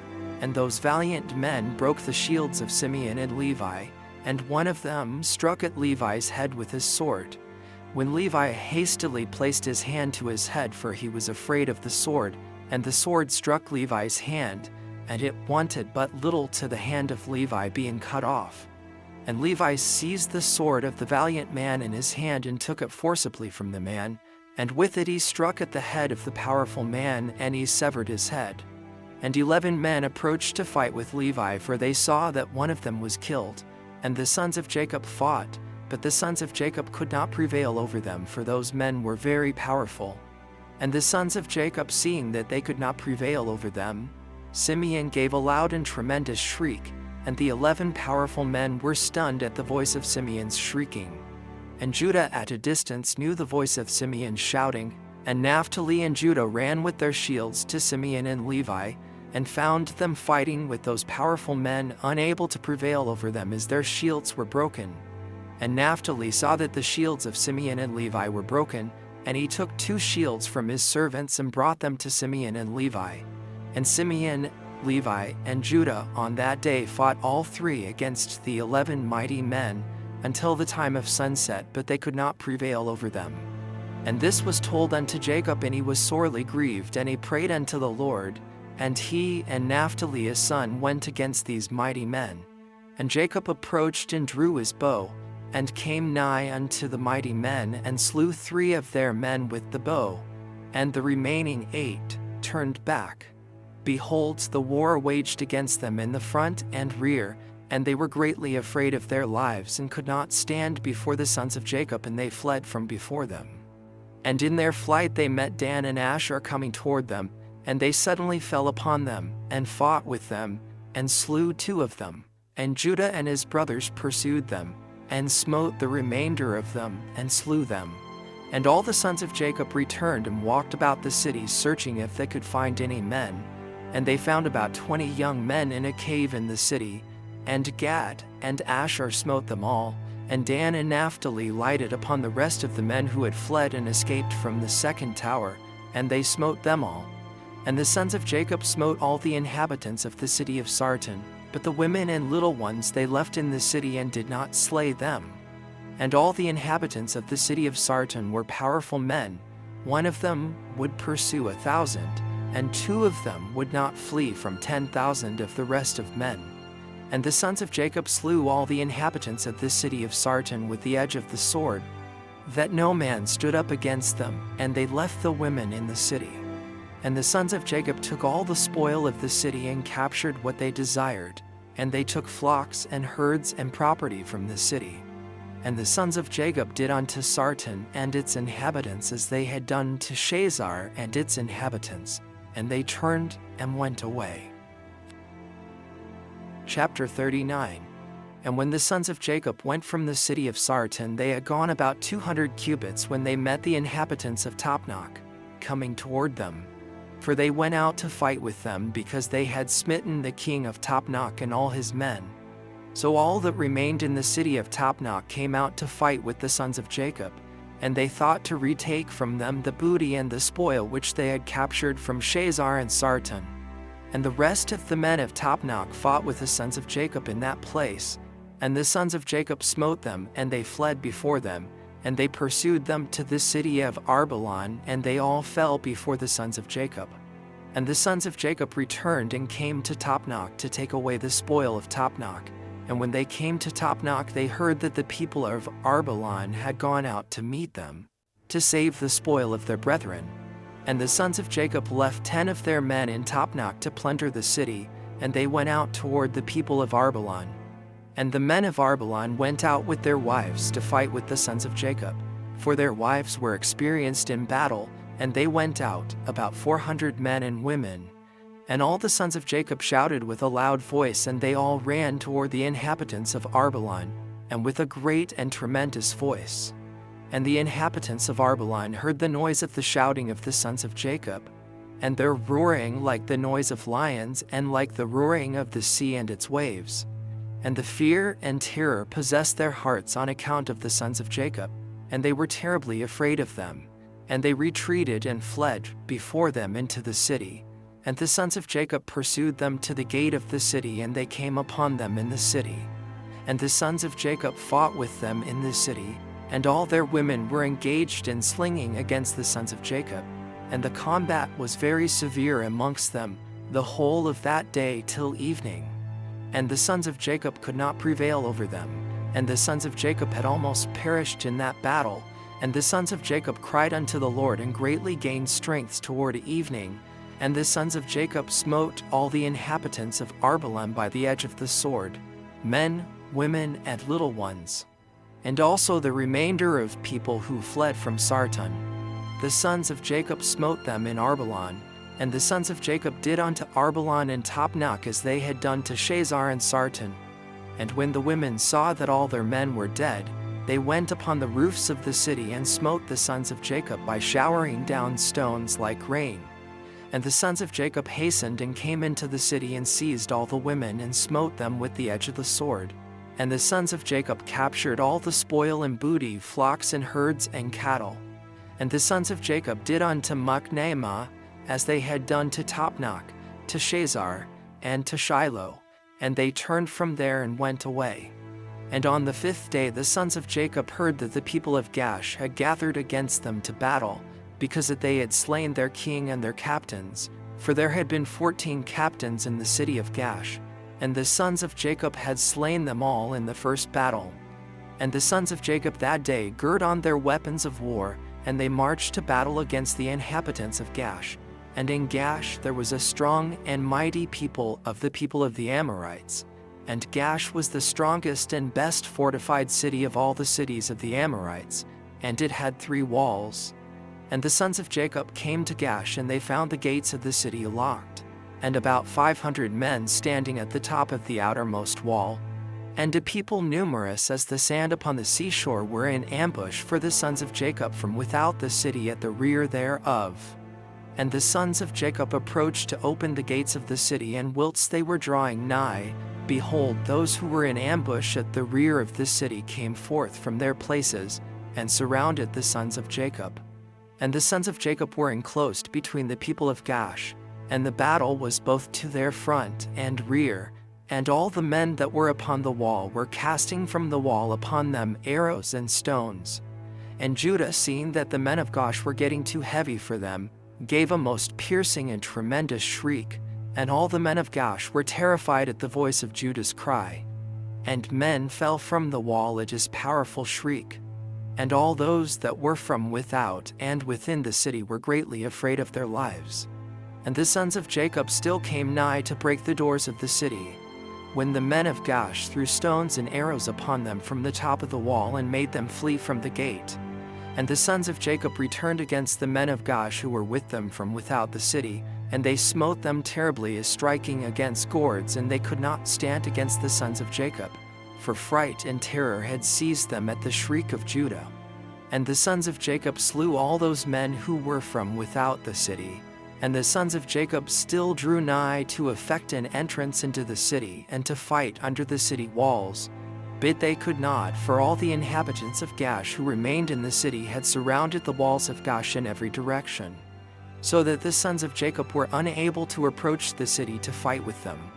And as the sons of Jacob came nigh to one corner to fight under the wall, the inhabitants of Gash threw arrows and stones upon them like showers of rain, and they fled from under the wall. And the people of Gash who were upon the wall, seeing that the sons of Jacob could not prevail over them from under the wall, reproached the sons of Jacob in these words, saying, What is the matter with you in the battle that you cannot prevail?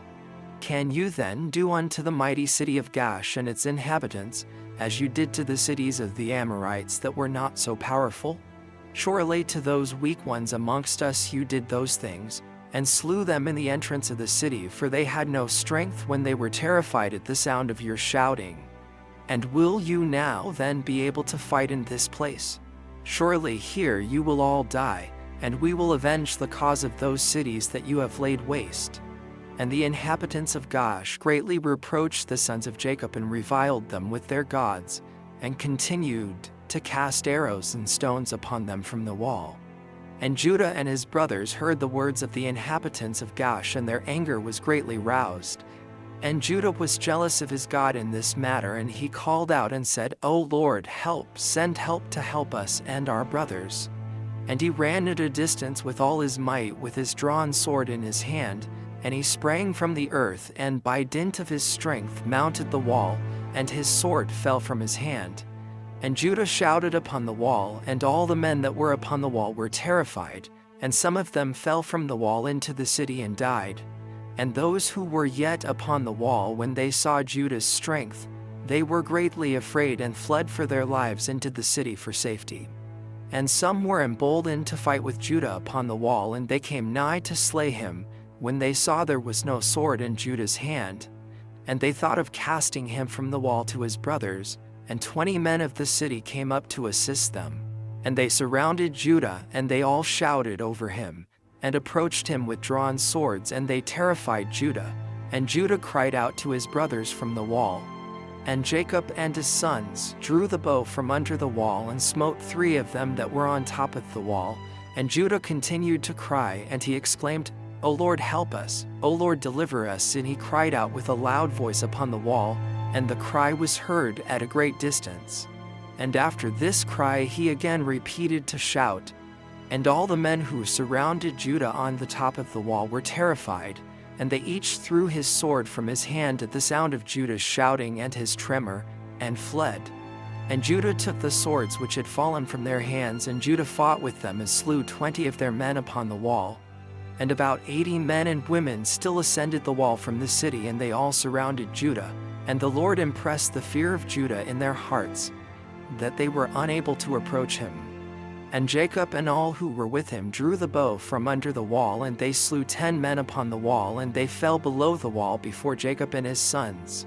And the people upon the wall, seeing that 20 of their men had fallen, they still ran toward Judah with drawn swords, but they could not approach him, for they were greatly terrified at Judah's strength.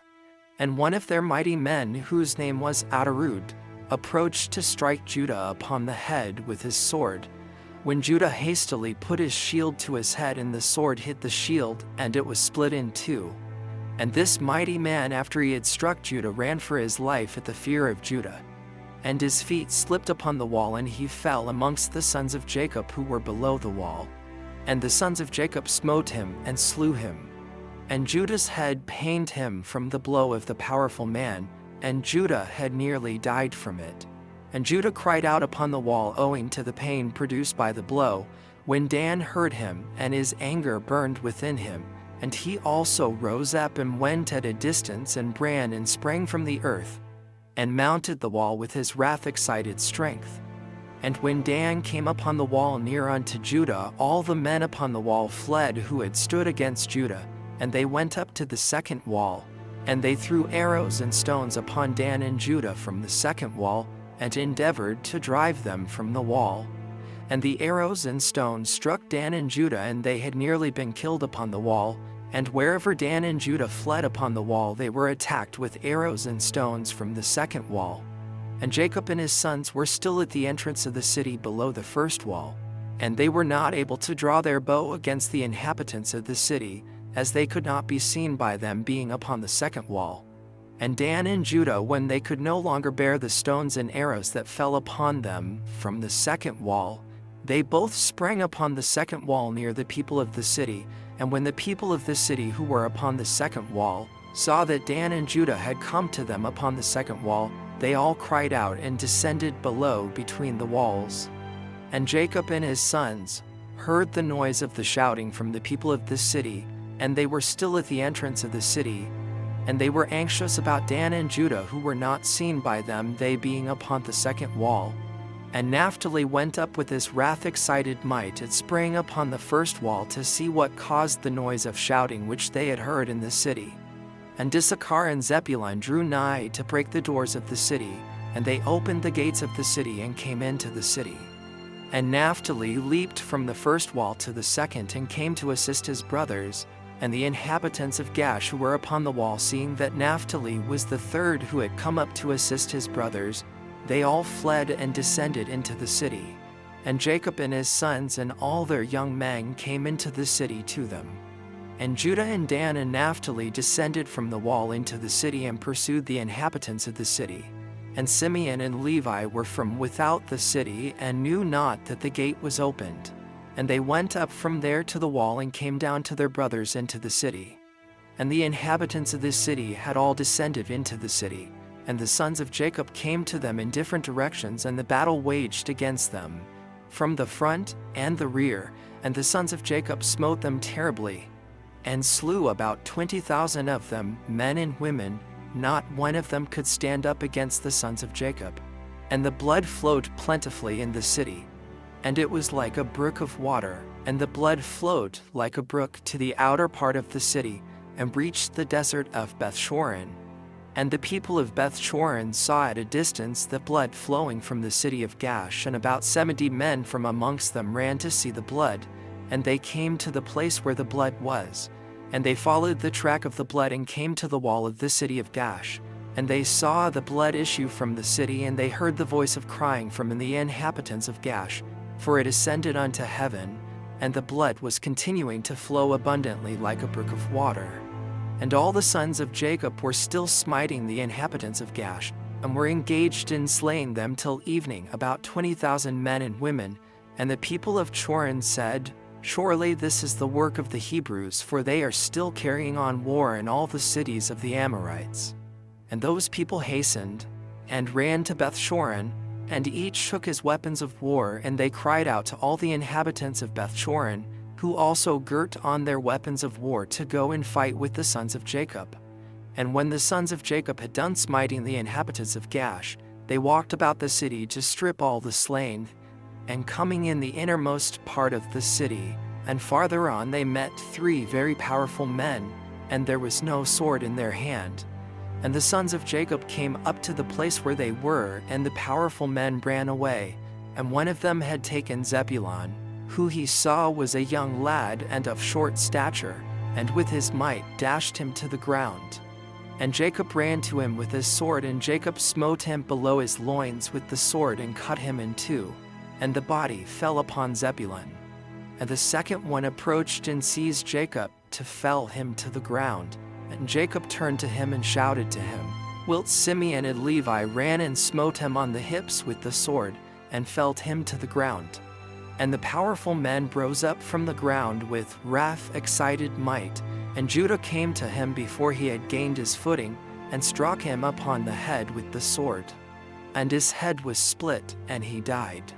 And the third powerful man, seeing that his companions were killed, ran from before the sons of Jacob, and the sons of Jacob pursued him in the city.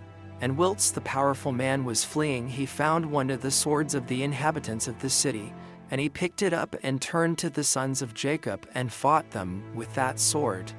And the powerful man ran to Judah to strike him upon the head with the sword, and there was no shield in the hand of Judah.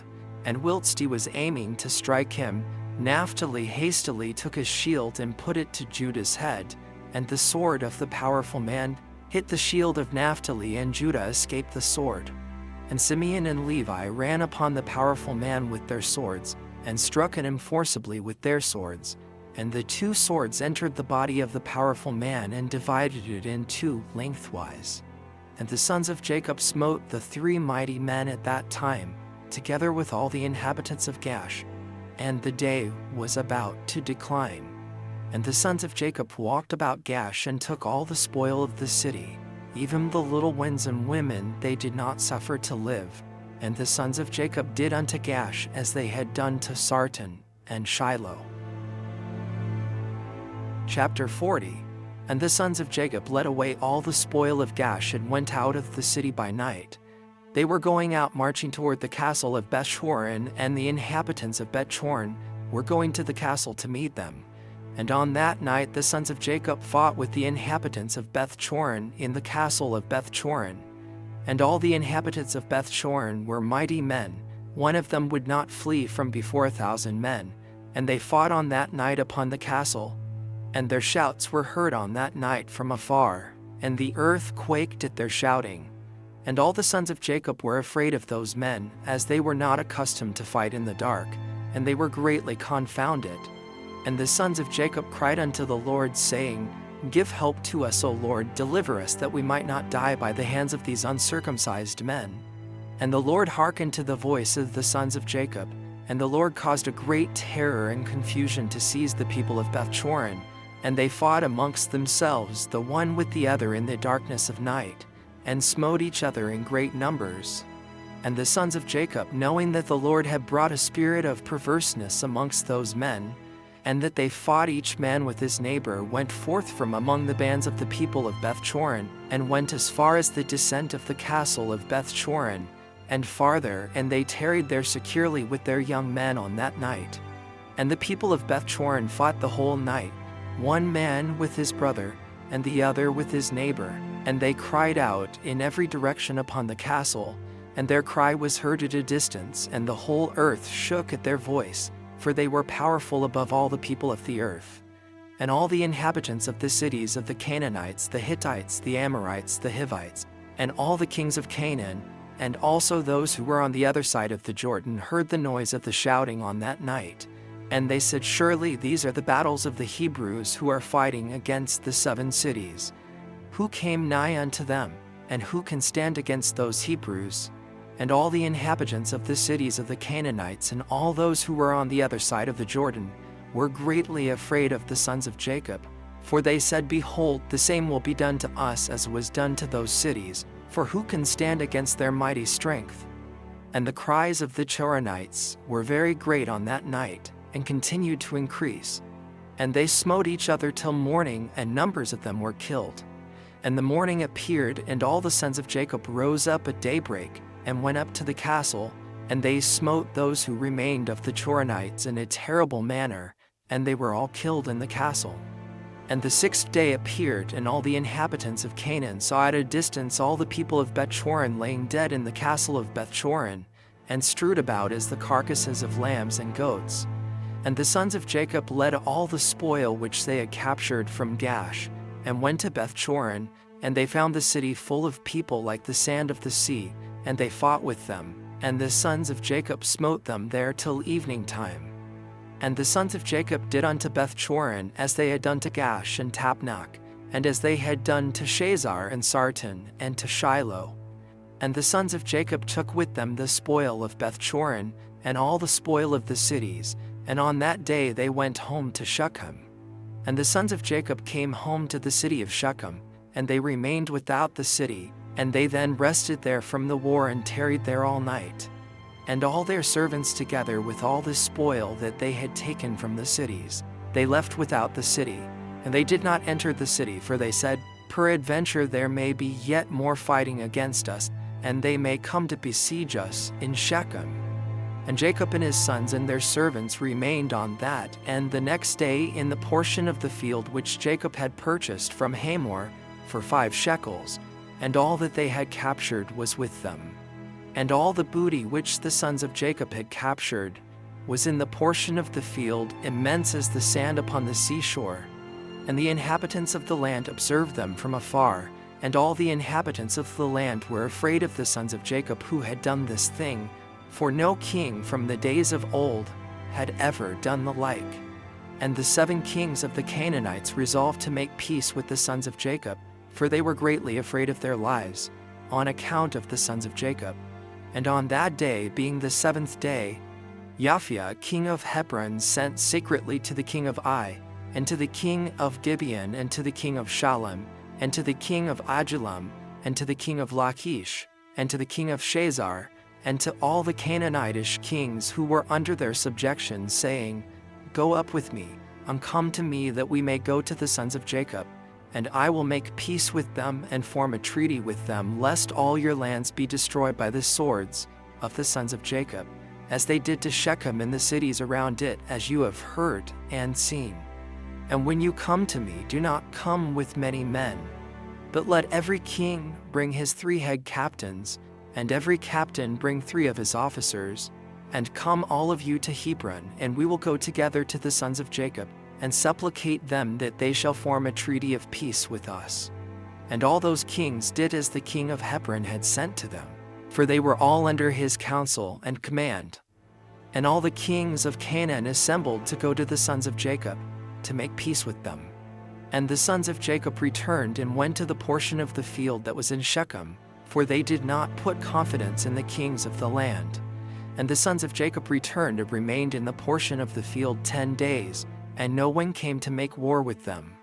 And when the sons of Jacob saw that there was no appearance of war, they all assembled, and went to the city of Shechem, and the sons of Jacob remained in Shechem. And at the expiration of 40 days all the kings of the Amorites assembled from all their places and came to Hebron, to Japha, king of Hebron. And the number of kings that came to Hebron to make peace with the sons of Jacob was 21 kings, and the number of captains that came with them was 69, and their men were 189, and all these kings and their men rested by Mount Hebron. And the king of Hebron went out with his 3 captains and 9 men, and these kings resolved to go to the sons of Jacob to make peace. And they said unto the king of Hebron, Go thou before us with thy men, and speak for us unto the sons of Jacob, and we will come after thee and confirm thy words. And the king of Hebron did so. And the sons of Jacob heard that all the kings of Canaan had gathered together and rested in Hebron. And the sons of Jacob sent 4 of their servants as spies, saying, Go and spy these kings, and search and examine their men whether they are few or many, and if they are but few in number, number them all, and come back. And the servants of Jacob went secretly to these kings and did as the sons of Jacob had commanded them. And on that day they came back to the sons of Jacob and said unto them, We came unto those kings, and they are but few in number. And we numbered them all, and behold, they were 288 kings and men. And the sons of Jacob said, They are but few in number. Therefore we will not all go out to them. And in the morning the sons of Jacob rose up and chose 62 of their men, and 10 of the sons of Jacob went with them. And they girt on their weapons of war, for they said, They are coming to make war with us. For they knew not that they were coming to make peace with them. And the sons of Jacob went with their servants to the gate of Shechem toward those kings, and their father Jacob was with them. And when they had come forth, behold, the king of Hebron, and his 3 captains and 9 men with him were coming along the road against the sons of Jacob. And the sons of Jacob lifted up their eyes and saw at a distance Japhia, king of Hebron, with his captains coming toward them. And the sons of Jacob took their stand at the place at the gate of Shechem, and did not proceed. And the king of Hebron continued to advance, he and his captains, until he came nigh to the sons of Jacob. And he and his captains bowed down to them to the ground. And the king of Hebron sat with his captains before Jacob and his sons. And the sons of Jacob said unto him, What has befallen thee, O king of Hebron? Why hast thou come to us this day? What dost thou require from us? And the king of Hebron said unto Jacob, I beseech thee, my lord, all the kings of the Canaanites have this day come to make peace with you. And the sons of Jacob heard the words of the king of Hebron, and they would not consent to his proposals, for the sons of Jacob had no faith in him, for they imagined that the king of Hebron had spoken deceitfully to them. And the king of Hebron knew from the words of the sons of Jacob that they did not believe his words. And the king of Hebron approached nearer to Jacob and said unto him, I beseech thee, my lord, to be assured that all these kings have come to you on peaceable terms, for they have not come with all their men, neither did they bring their weapons of war with them, for they have come to seek peace from my lord and his sons. And the sons of Jacob answered the king of Hebron, saying, Send thou to all these kings, and if thou speakest the truth unto us, let them each come singly before us, and if they come unto us unarmed, we shall then know that they seek peace from us. Japhia, a king of Hebron, sent one of his men to the kings, and they all came before the sons of Jacob and bowed down to them to the ground. And these kings sat before Jacob and his sons, and they spoke unto them, saying, We have heard all that you did unto the kings of the Amorites with your sword and exceedingly mighty arm, so that no man could stand up before you. And we were afraid of you for the sake of our lives, lest it should befall us as it did to them. So we have come unto you to form a treaty of peace between us And now therefore contract with us a covenant of peace and truth, that you will not meddle with us, inasmuch as we have not meddled with you. And the sons of Jacob knew that they had really come to seek peace from them, and the sons of Jacob listened to them and formed a covenant with them. And the sons of Jacob swore unto them that they would not meddle with them, and all the kings of the Canaanites swore also to them, and the sons of Jacob made them tributary from that day forward. And after this all the captains of these kings came with their men before Jacob, with presents in their hands for Jacob and his sons, and they bowed down to him to the ground. And these kings then urged the sons of Jacob and begged of them to return all that spoil they had captured from the 7 cities of the Amorites. And the sons of Jacob did so, and they returned all that they had captured, the women, the little ones, the cattle, and all the spoil which they had taken, and they sent them off. And they went away each to his city. And all these kings again bowed down to the sons of Jacob, and they sent or brought them many gifts in those days. And the sons of Jacob sent off these kings and their men, and they went peaceably away from them to their cities. And the sons of Jacob also returned to their home to Shechem. And there was peace from that day forward between the sons of Jacob and the kings of the Canaanites, until the children of Israel came to inherit the land of Canaan. Chapter 41. And at the revolution of the year the sons of Jacob journeyed from Shechem, and they came to Hebron to their father Isaac, and they dwelt there. But their flocks and herds they fed daily in Shechem, for there was there in those days good and fat pasture. And Jacob and his sons and all their household dwelt in the valley of Hebron. And it was in those days in that year, being the 106th year of the life of Jacob, in the 10th year of Jacob's coming from Paddan Aram, that Leah the wife of Jacob died. She was 51 years old when she died in Hebron. And Jacob and his sons buried her in the cave of the field of Machpelah, which is in Hebron, which Abraham had bought from the children of Heth for the possession of a burial place. And the sons of Jacob dwelt with their father in the valley of Hebron, and all the inhabitants of the land knew their strength, and their fame went throughout the land. And Joseph the son of Jacob and his brother Benjamin, the sons of Rachel the wife of Jacob, were yet young in those days, and did not go out with their brethren during their battles in all the cities of the Amorites. And when Joseph saw the strength of his brethren and their greatness, he praised them and extolled them. But he ranked himself greater than them, and extolled himself above them. And Jacob his father also loved him more than any of his sons, for he was a son of his old age, and through his love toward him he made him a coat of many colors. And when Joseph saw that his father loved him more than his brethren, he continued to exalt himself above his brethren, and he brought unto his father evil reports concerning them. And the sons of Jacob, seeing the whole of Joseph's conduct toward them, and that their father loved him more than any of them, they hated him and could not speak peaceably to him all the days. And Joseph was 17 years old, and he was still magnifying himself above his brethren, and thought of raising himself above them. At that time he dreamed a dream, and he came unto his brothers and told them his dream. And he said unto them, I dreamed a dream, and behold, we were all binding sheaves in the field, and my sheaf rose, and placed itself upon the ground, and your sheaves surrounded it and bowed down to it. And his brethren answered him and said unto him, What meaneth this dream that thou didst dream? Dost thou imagine in thy heart to reign or rule over us? And he still came and told the thing to his father Jacob. And Jacob kissed Joseph when he heard these words from his mouth, and Jacob blessed Joseph. And when the sons of Jacob saw that their father had blessed Joseph and had kissed him, and that he loved him exceedingly, they became jealous of him, and hated him the more. And after this Joseph dreamed another dream, and related the dream to his father in the presence of his brethren. And Joseph said unto his father and brethren, Behold, I have again dreamed a dream, and behold, the sun and the moon and the 11 stars bowed down to me.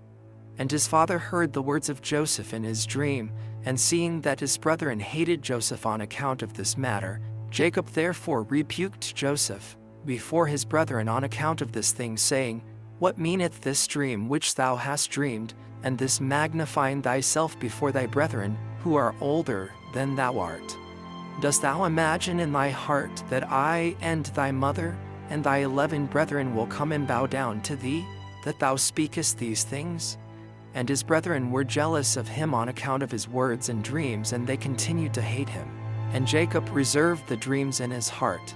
And the sons of Jacob went one day to feed their father's flock in Shechem, for they were still herdsmen in those days.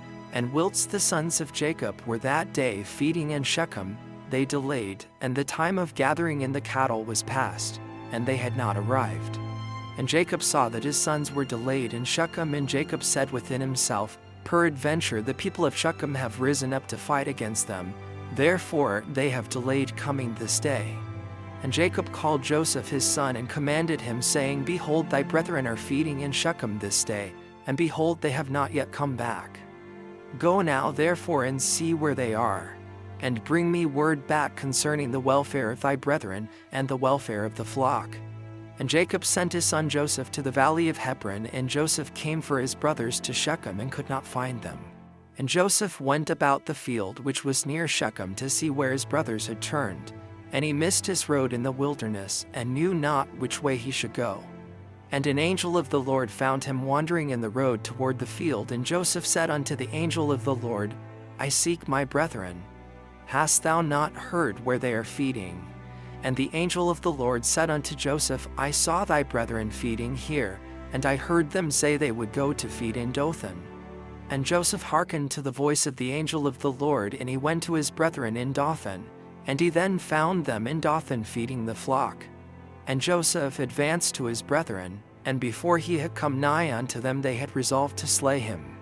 And Simeon said to his brethren, Behold, the man of dreams is coming in to us this day, and now therefore come and let us kill him and cast him in one of the pits that are in the wilderness. And when his father shall seek him from us, we will say, An evil beast has devoured him. And Reuben heard the words of his brethren concerning Joseph, and he said unto them, You should not do this thing, for how can we look up to our father Jacob? Cast him into this pit to die there, but stretch not forth a hand upon him to spill his blood.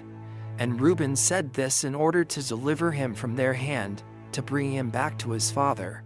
And when Joseph came to his brethren, he sat before them, and they rose upon him and seized him and smote him to the earth, and stripped the coat of many colors which he had on.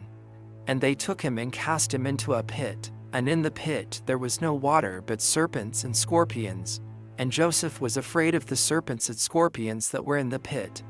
And Joseph cried out with a loud voice, and the Lord hid the serpents and scorpions in the sides of the pit, and they did no harm unto Joseph. And Joseph called out from the pit to his brethren, and said unto them, What have I done unto you, and in what have I sinned? Why do you not fear the Lord concerning me? Am I not of your bones and flesh, and is not Jacob your father, my father? Why do you do this thing unto me this day? And how will you be able to look up to our father Jacob? And he continued to cry out and call unto his brethren from the pit. And he said, O Judah, Simeon, and Levi my brethren, lift me up from this place of darkness in which you have placed me, and come this day to have compassion on me, ye children of the Lord and sons of Jacob my father. And if I have sinned unto you, are you not the sons of Abraham, Isaac, and Jacob?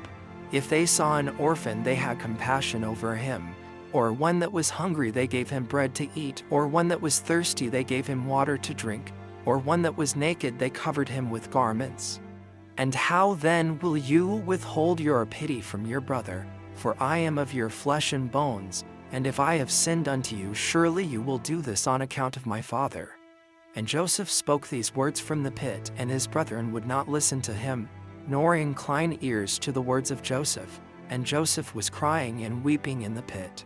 And Joseph said, O that my father knew this day the act which my brothers have done unto me, and the words which they have this day spoken unto me. And all his brethren heard his cries and weeping in the pit. And his brethren went and removed themselves from the pit, so that they might not hear the cries of Joseph and his weeping in the pit. Chapter 42. And they went and sat on the opposite side about the distance of a bowshot, and they sat there to eat bread. And whilst they were eating, they held counsel together what was to be done with him, whether to slay him or to bring him back to his father. They were holding the counsel when they lifted up their eyes and saw, And behold, there was a company of Ishmaelites coming at a distance by the road of Gilead going down to Egypt. And Judah said unto them, What gain will it be to us if we slay our brother? Peradventure God will require him from us. This then is the counsel proposed concerning him, which you shall do unto him. Behold, this company of Ishmaelites going down to Egypt. Now therefore come, let us dispose of him to them. And let not our hand be upon him, and they will lead him along with them, and he will be lost amongst the people of the land, and we will not put him to death with our own hands. And the proposal pleased his brethren, and they did according to the word of Judah. And whilst they were discoursing about this matter, and before the company of Ishmaelites had come up to them, 7 trading men of Midian passed by them, and as they passed they were thirsty.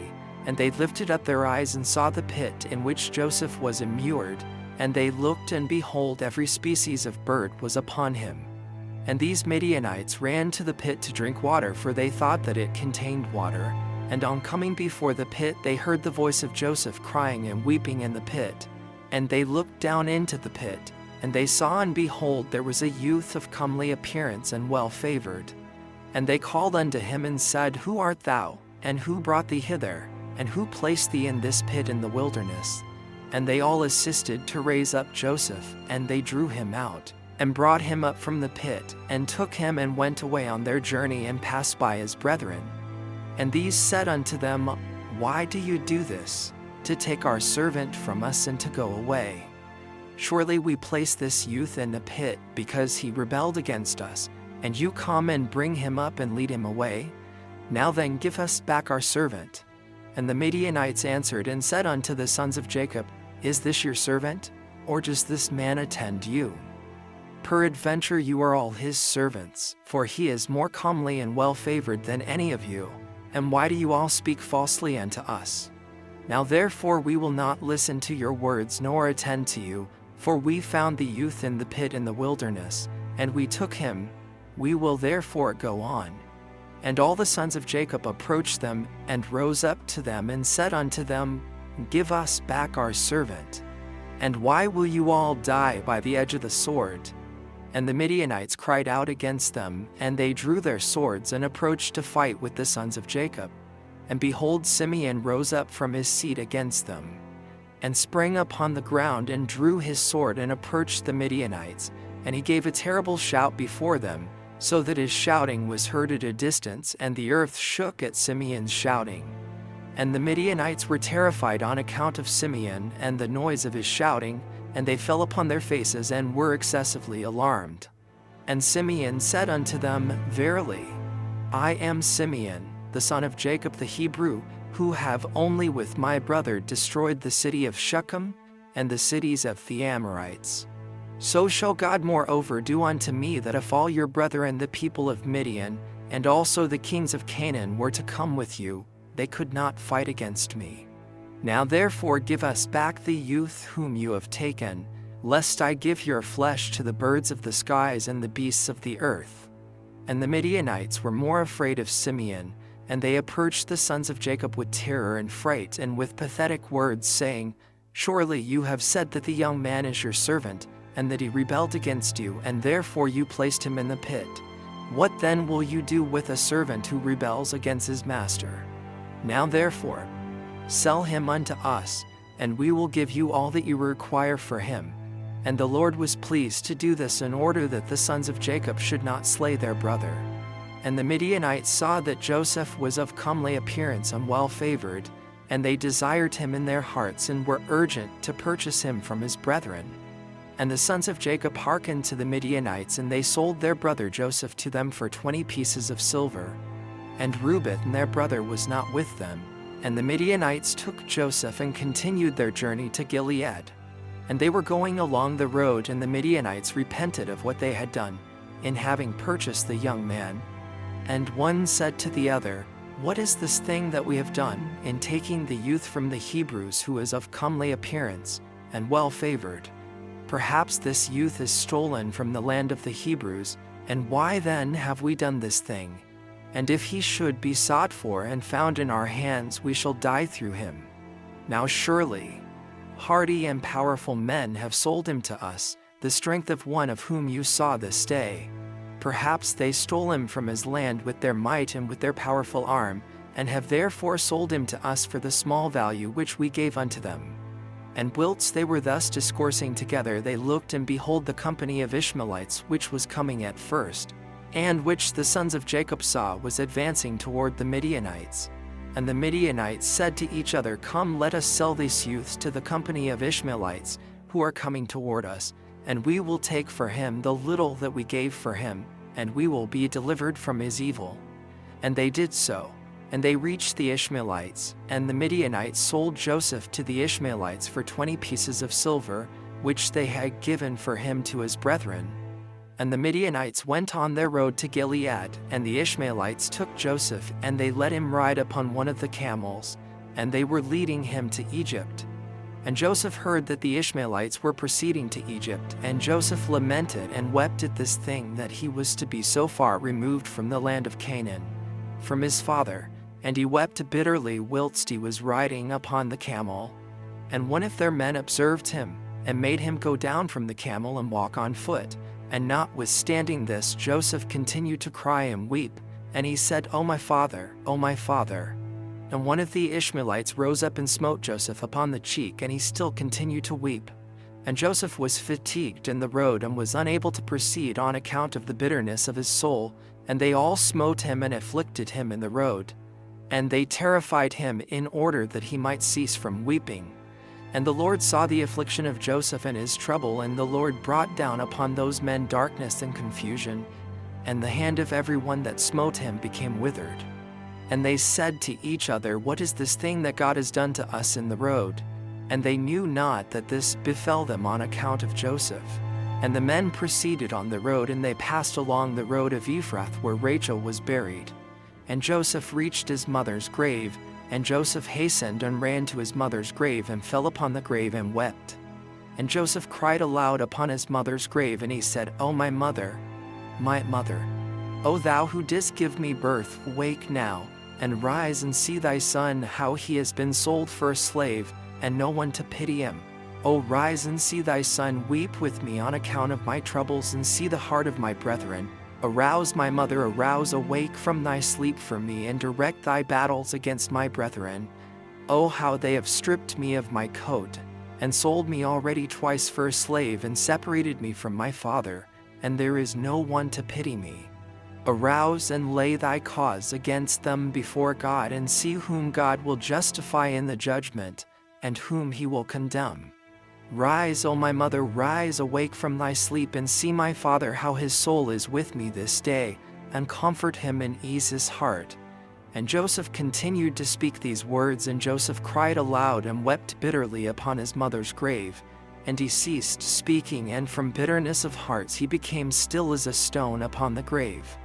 And Joseph heard a voice speaking to him from beneath the ground, which answered him with bitterness of heart, and with a voice of weeping and praying in these words, my son Joseph, I have heard the voice of thy weeping, and the voice of thy lamentation. I have seen thy tears.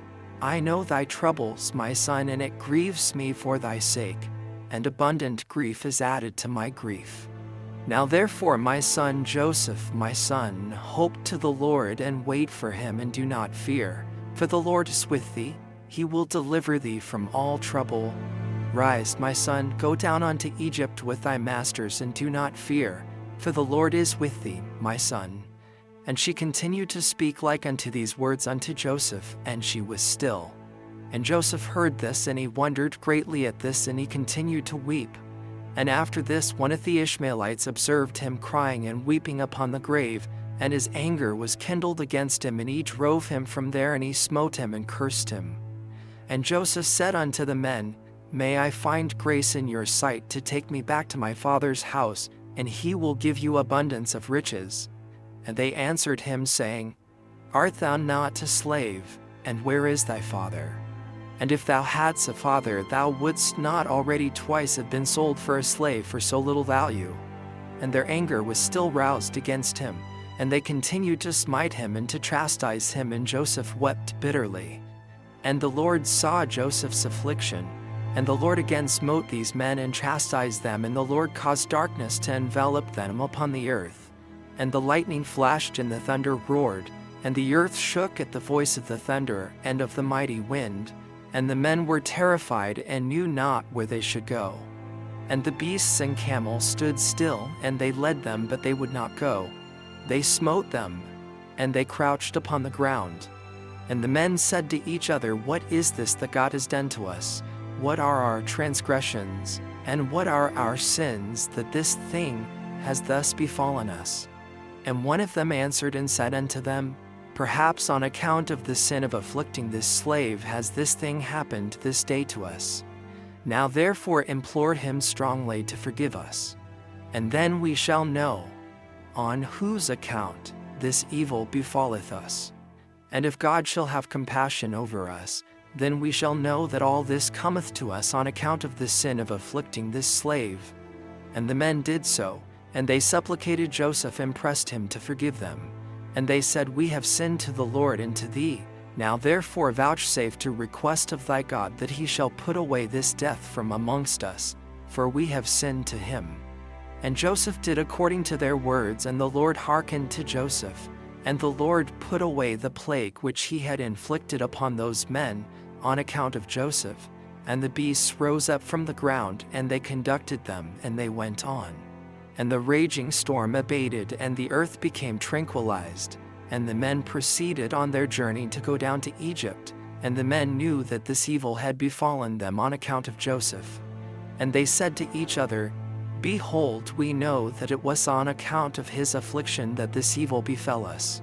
Now therefore why shall we bring this death upon our souls? Let us hold counsel what to do to this slave.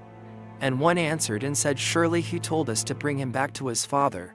Now therefore come, let us take him back, and we will go to the place that he will tell us, and take from his family the price that we gave for him, and we will then go away. And one answered again and said, Behold, this counsel is very good, but we cannot do so, for the way is very far from us, and we cannot go out of our road. And one more answered and said unto them, This is the counsel to be adopted, we will not swerve from it. Behold, we are this day going to Egypt, and when we shall have come to Egypt, we will sell him there at a high price, and we will be delivered from his evil. And this thing pleased the men, and they did so, and they continued their journey to Egypt with Joseph. Chapter 43. And when the sons of Jacob had sold their brother Joseph to the Midianites, their hearts were smitten on account of him. And they repented of their acts, and they sought for him to bring him back, but could not find him. And Reuben returned to the pit in which Joseph had been put, in order to lift him out and restore him to his father. And Reuben stood by the pit, and he heard not a word, and he called out, Joseph, Joseph, and no one answered nor uttered a word. And Reuben said, Joseph has died through fright, or some serpent has caused his death. And Reuben descended into the pit, and he searched for Joseph and could not find him in the pit, and he came out again. And Reuben tore his garments, and he said, The child is not there, and how shall I reconcile my father about him if he be dead? And he went to his brethren and found them grieving on account of Joseph, and counseling together how to reconcile their father about him. And Reuben said unto his brethren, I came to the pit, and behold, Joseph was not there. What then shall we say unto our father? For my father will only seek the lad from me. And his brethren answered him, saying, Thus and thus we did, and our hearts afterwards smote us on account of this act.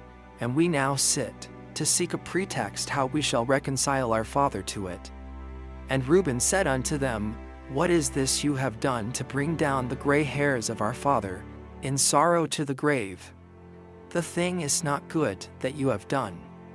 And Reuben sat with them, and they all rose up and swore to each other not to tell this thing unto Jacob. And they all said, The man who will tell this to our father or his household, or who will report this to any of the children of the land, we will all rise up against him and slay him with the sword. And the sons of Jacob feared each other in this matter, from the youngest to the oldest, and no one spoke a word, and they concealed the thing in their hearts. And they afterwards sat down to determine and invent something to say unto their father Jacob concerning all these things. And Issachar said unto them, Here is an advice for you, if it seem good in your eyes to do this thing. Take the coat, which belongeth to Joseph, and tear it, and kill a kid of the goats, and dip it in its blood, and send it to our father, and when he seeth it, he will say, An evil beast has devoured him. Therefore tear ye his coat, and behold, his blood will be upon his coat. And by your doing this, we shall be free of our father's murmurings.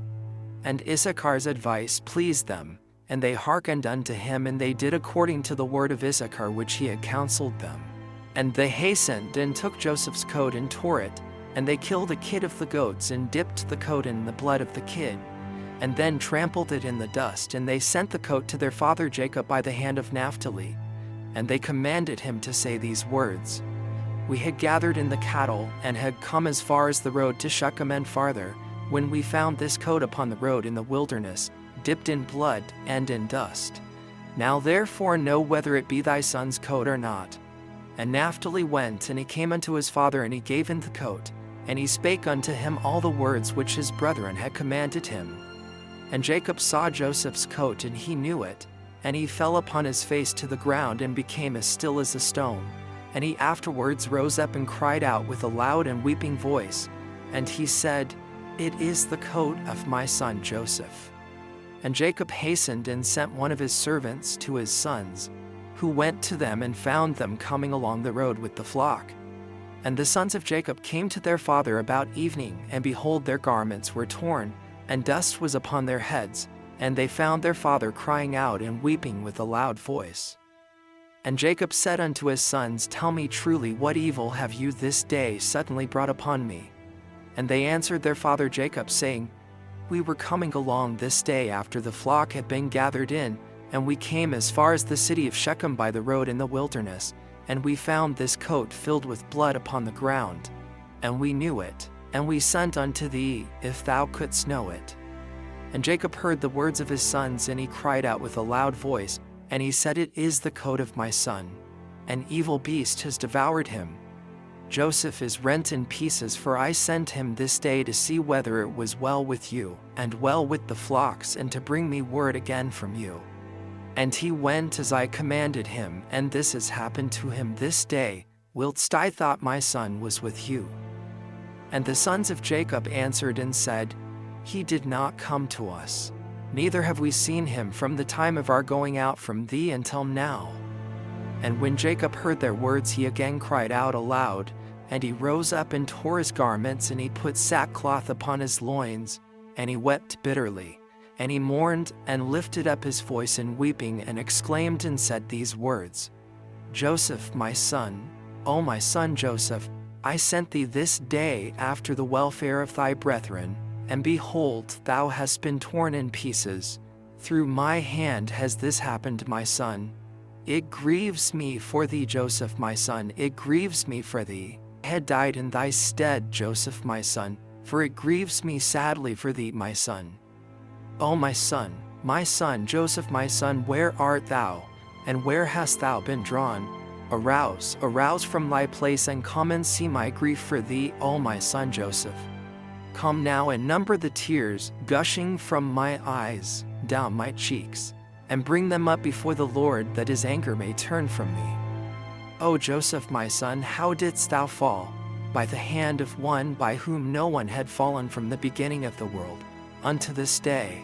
For thou hast been put to death by the smiting of an enemy, inflicted with cruelty, but surely I know that this has happened to thee on account of the multitude of my sins.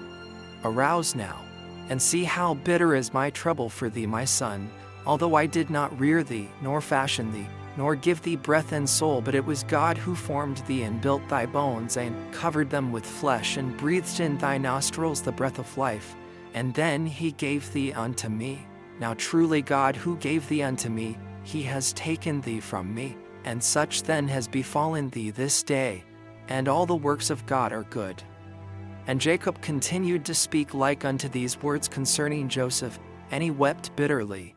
He fell to the ground and became still. And all the sons of Jacob, seeing their father's trouble, they repented of what they had done, and they also wept bitterly. And Judah rose up and lifted his father's head from the ground, and placed it upon his lap, and he wiped his father's tears from his cheeks. And Judah wept an exceeding great weeping, whilst his father's head was reclining upon his lap still as a stone. And the sons of Jacob saw their father's trouble, and they lifted up their voices and continued to weep, and Jacob was yet lying upon the ground still as a stone.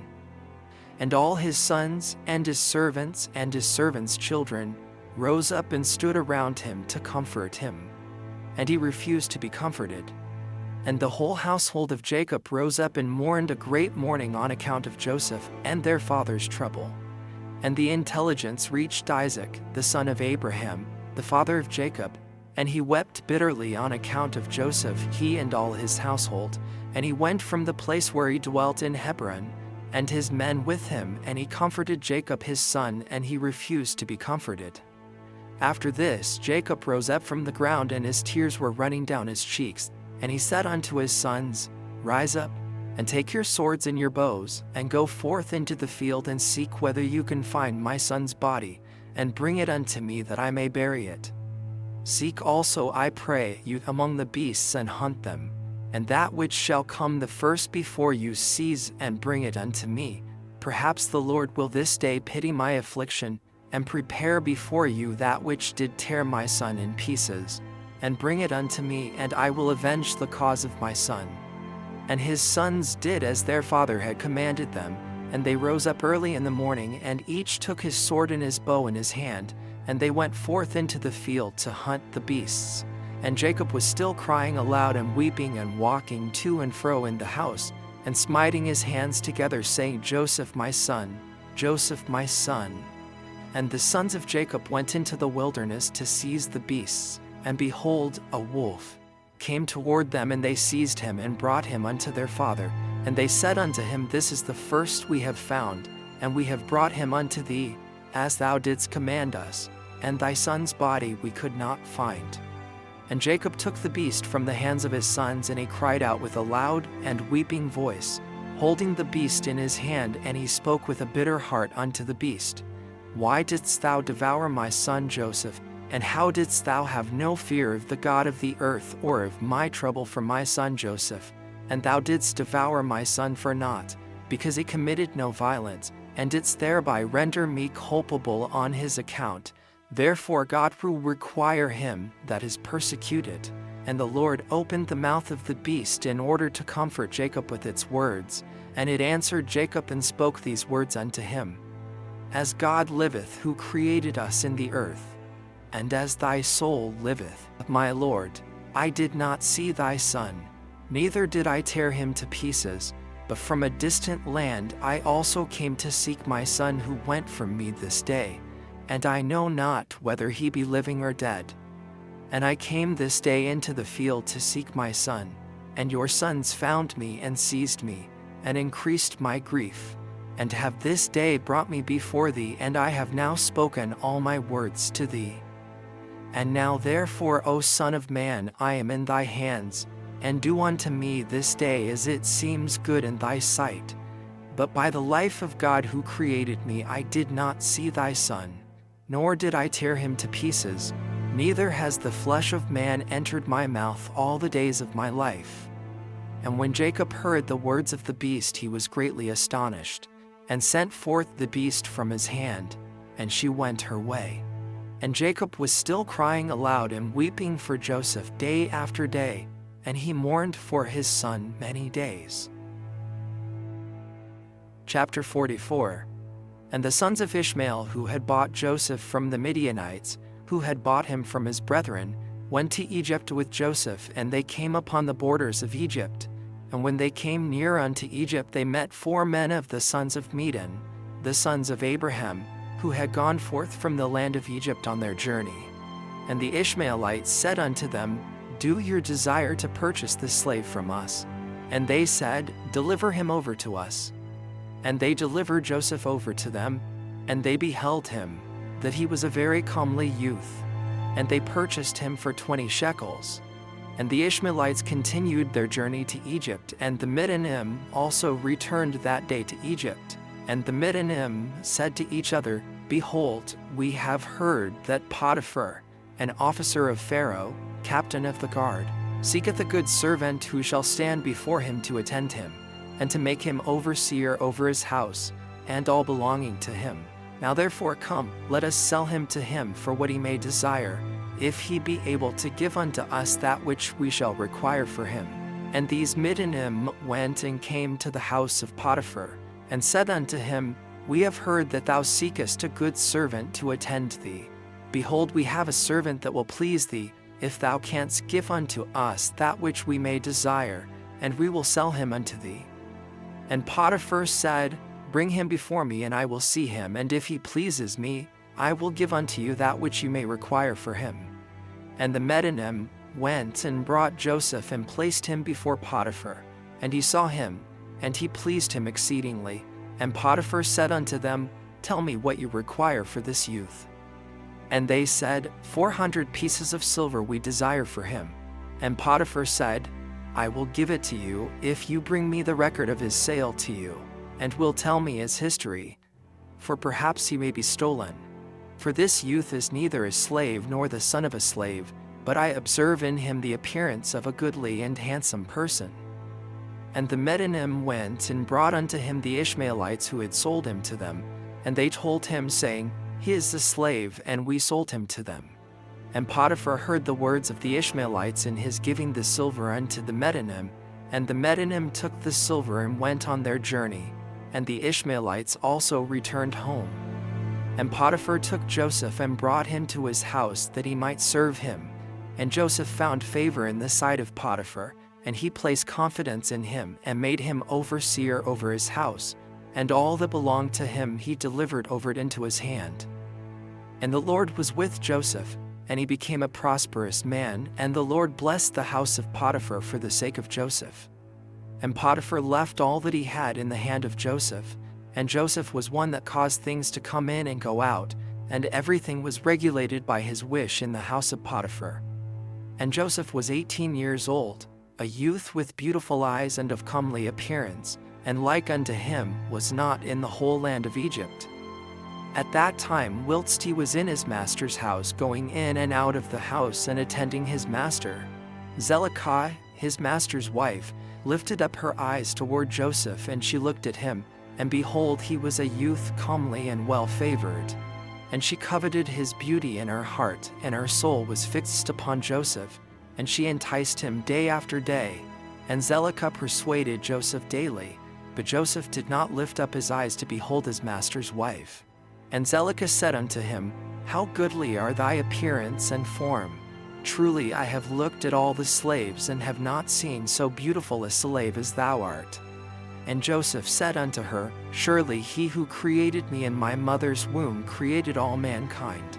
And she said unto him, How beautiful are thine eyes, with which thou hast dazzled all the inhabitants of Egypt, men and women.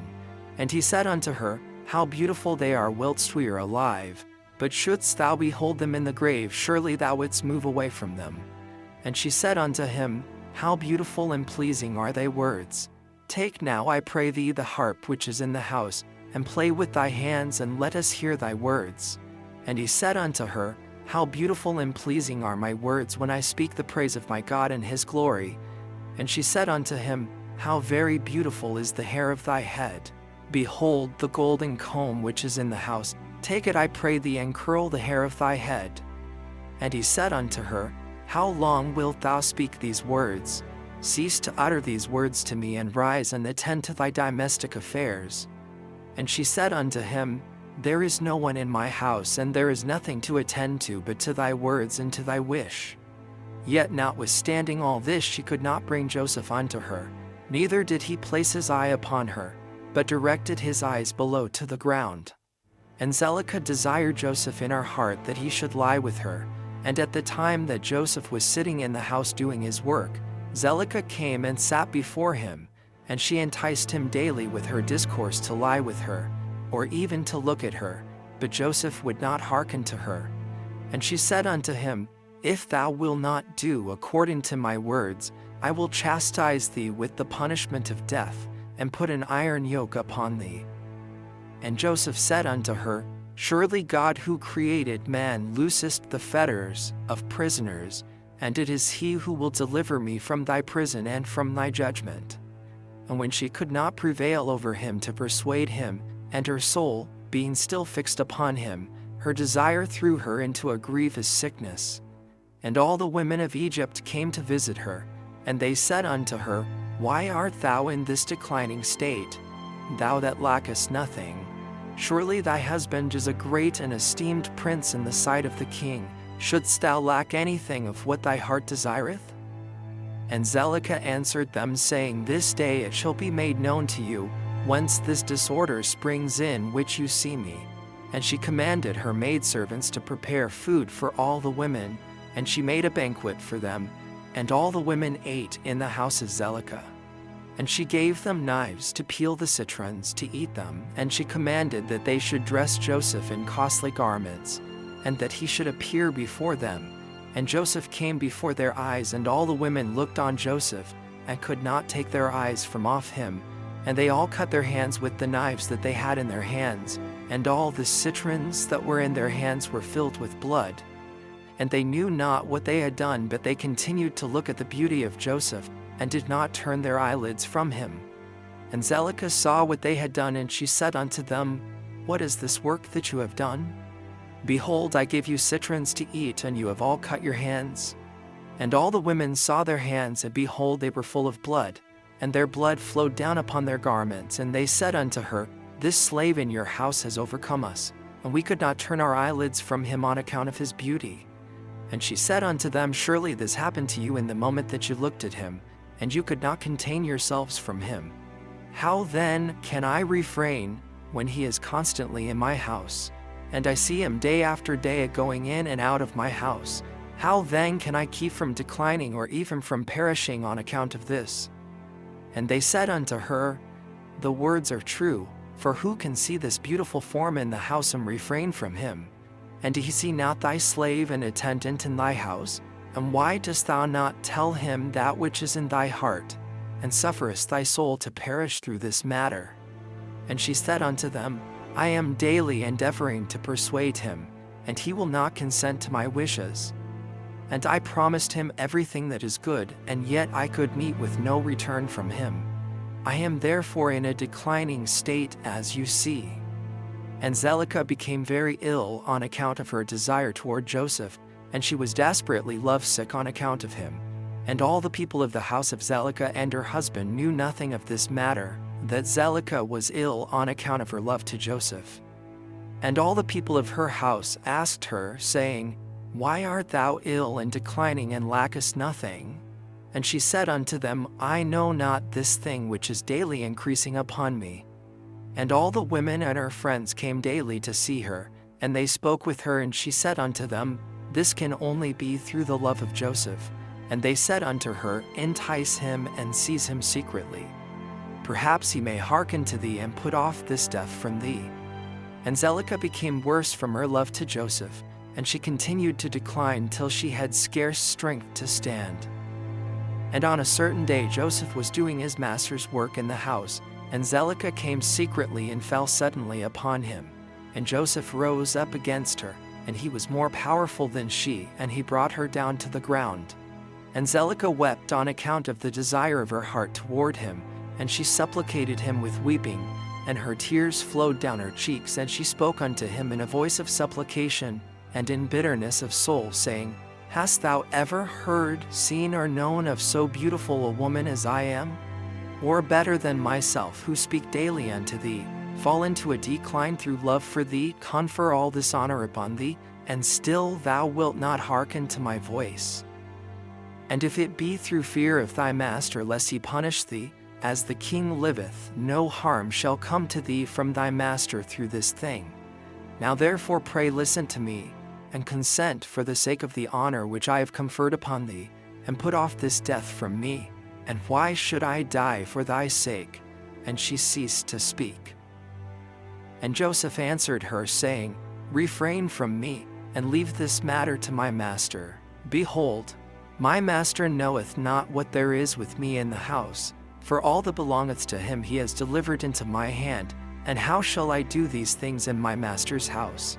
For he hath also greatly honored me in this house, and he hath also made me overseer of his house, and he exalted me, and there is no one greater in this house than I am, and my master hath refrained nothing from me excepting thee who art his wife.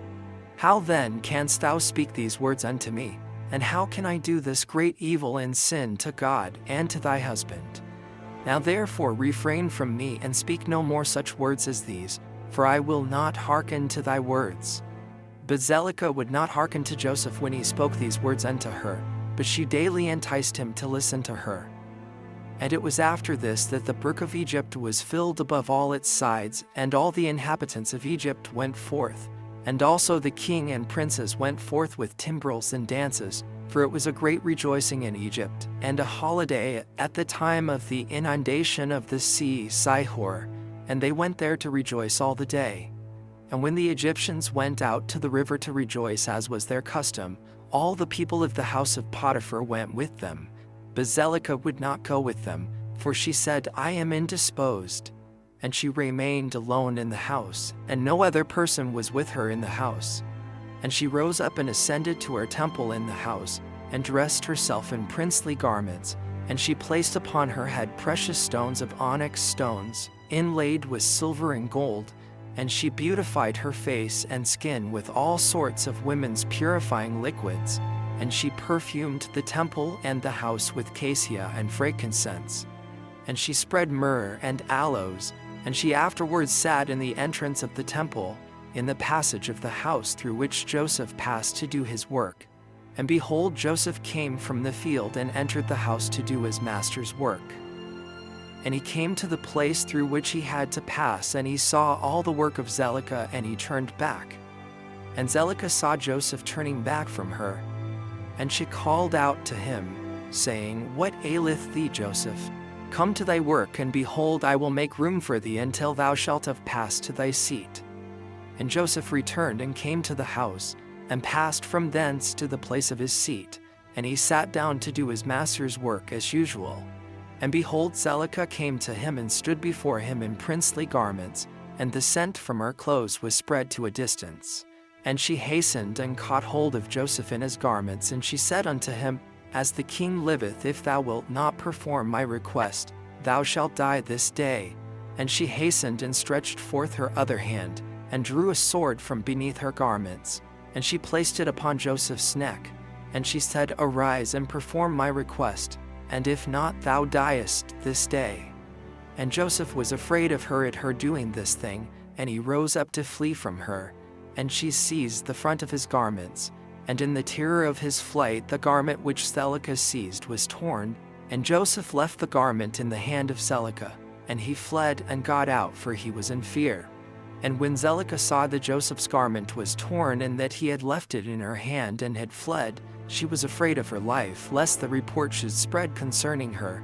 And she rose up and acted with cunning, and put off the garments in which she was dressed, and she put on her other garments.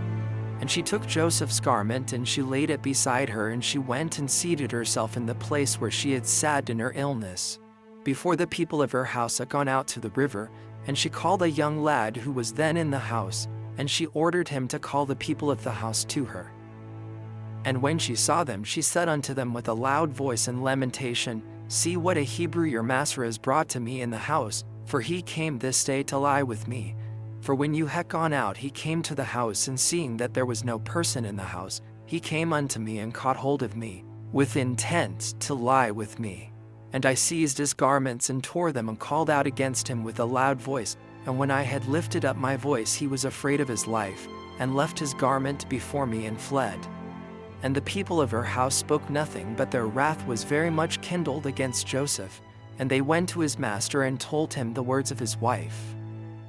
And Potiphar came home enraged, and his wife cried out to him, saying, What is this thing that thou hast done unto me in bringing a Hebrew servant into my house? For he came unto me this day to sport with me. Thus did he do unto me this day. And Potiphar heard the words of his wife, and he ordered Joseph to be punished with severe stripes. And they did so to him. And whilst they were smiting him, Joseph called out with a loud voice, and he lifted up his eyes to heaven, and he said, O Lord God, thou knowest that I am innocent of all these things, and why shall I die this day through falsehood, by the hand of these uncircumcised wicked men, whom thou knowest? And whilst Potiphar's men were beating Joseph, he continued to cry out and weep.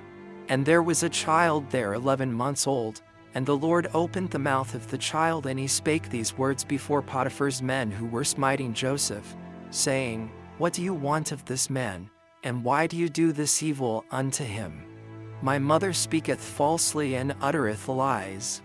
Thus was the transaction, and the child told them accurately all that had happened, and all the words of Zelicah to Joseph day after day did he declare unto them. And all the men heard the words of the child, and they wondered greatly at the child's words, and the child ceased to speak and became still.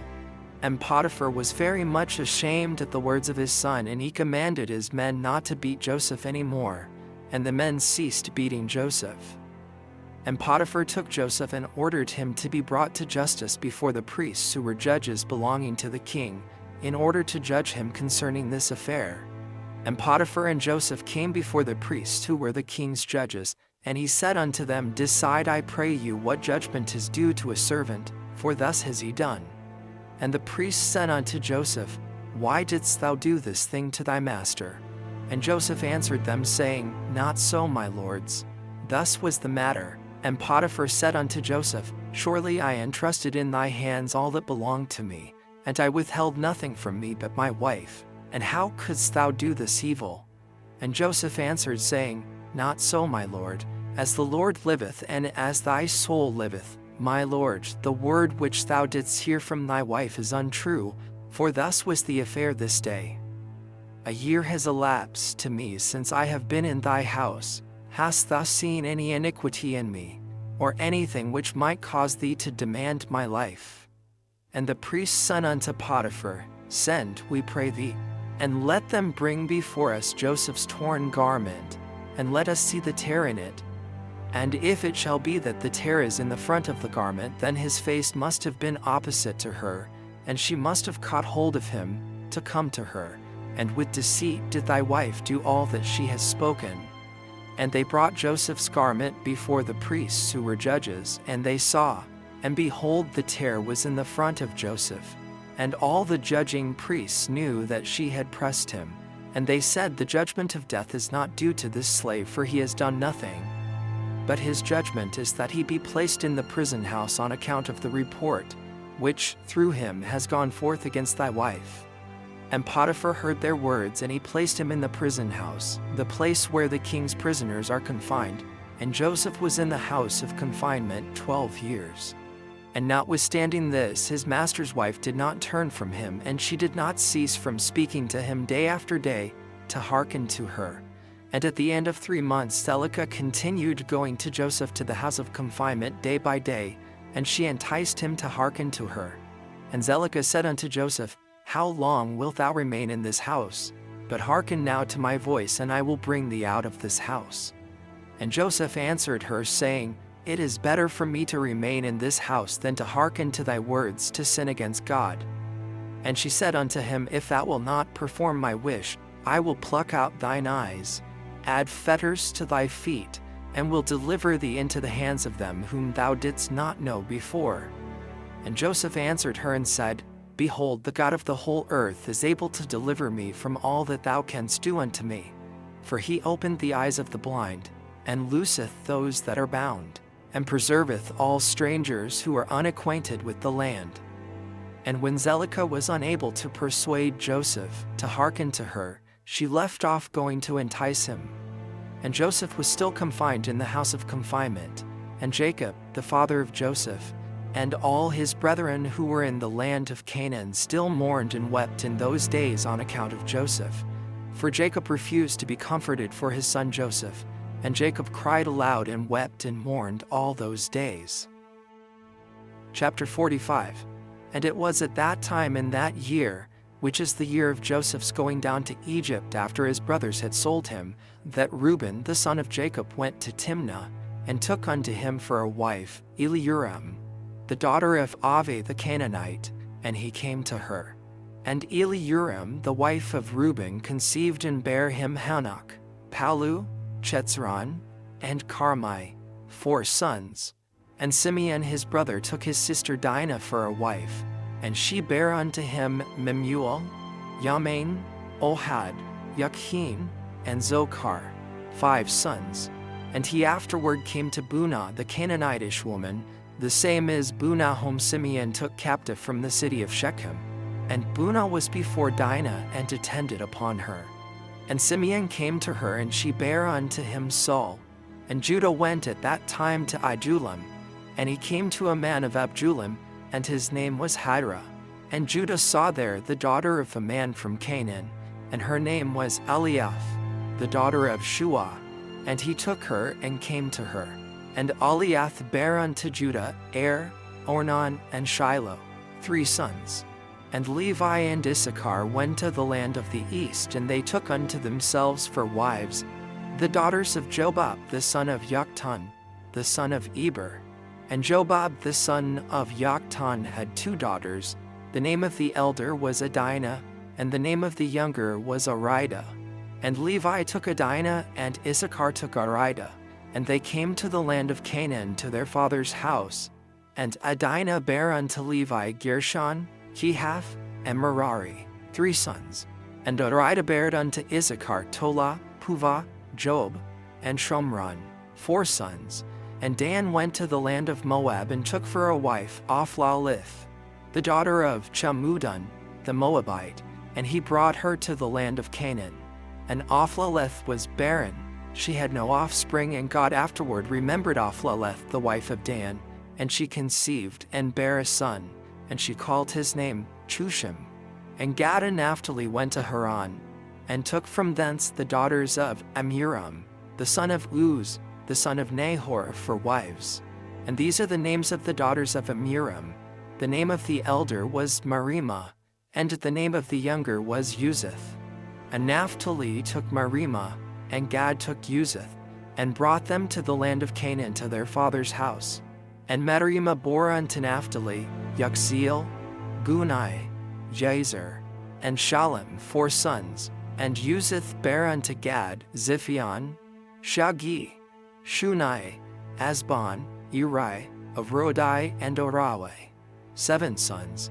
And Asher went forth and took Adon the daughter of Ophlal, the son of Hadad, the son of Ishmael, for a wife, and he brought her to the land of Canaan. And Adon the wife of Asher died in those days, she had no offspring. And it was after the death of Adon that Asher went to the other side of the river and took for a wife Hadurah the daughter of Ebemiel, the son of Eber, the son of Shem. And the young woman was of a comely appearance, and a woman of sense, and she had been the wife of Malchiel the son of Elam, the son of Shem.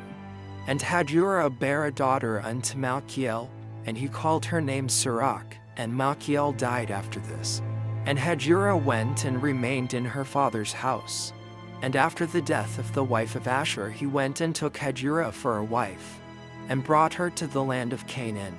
And Sirach her daughter he also brought with them, and she was 3 years old, and the damsel was brought up in Jacob's house. And the damsel was of comely appearance, and she went in the sanctified ways of the children of Jacob. She lacked nothing, and the Lord gave her wisdom and understanding. And Hadurah the wife of Asher conceived, and bare unto him Yimnah, Yishva, Yishvi, and Bariah, 4 sons. And Zebulun went to Midian, and took for a wife Marishah, the daughter of Molad, the son of Abidah, the son of Midian, and brought her to the land of Canaan.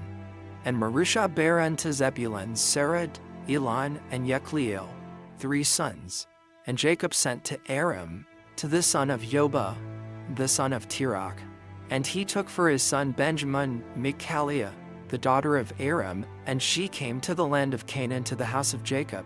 And Benjamin was 10 years old when he took Michaela, the daughter of Aram, for a wife.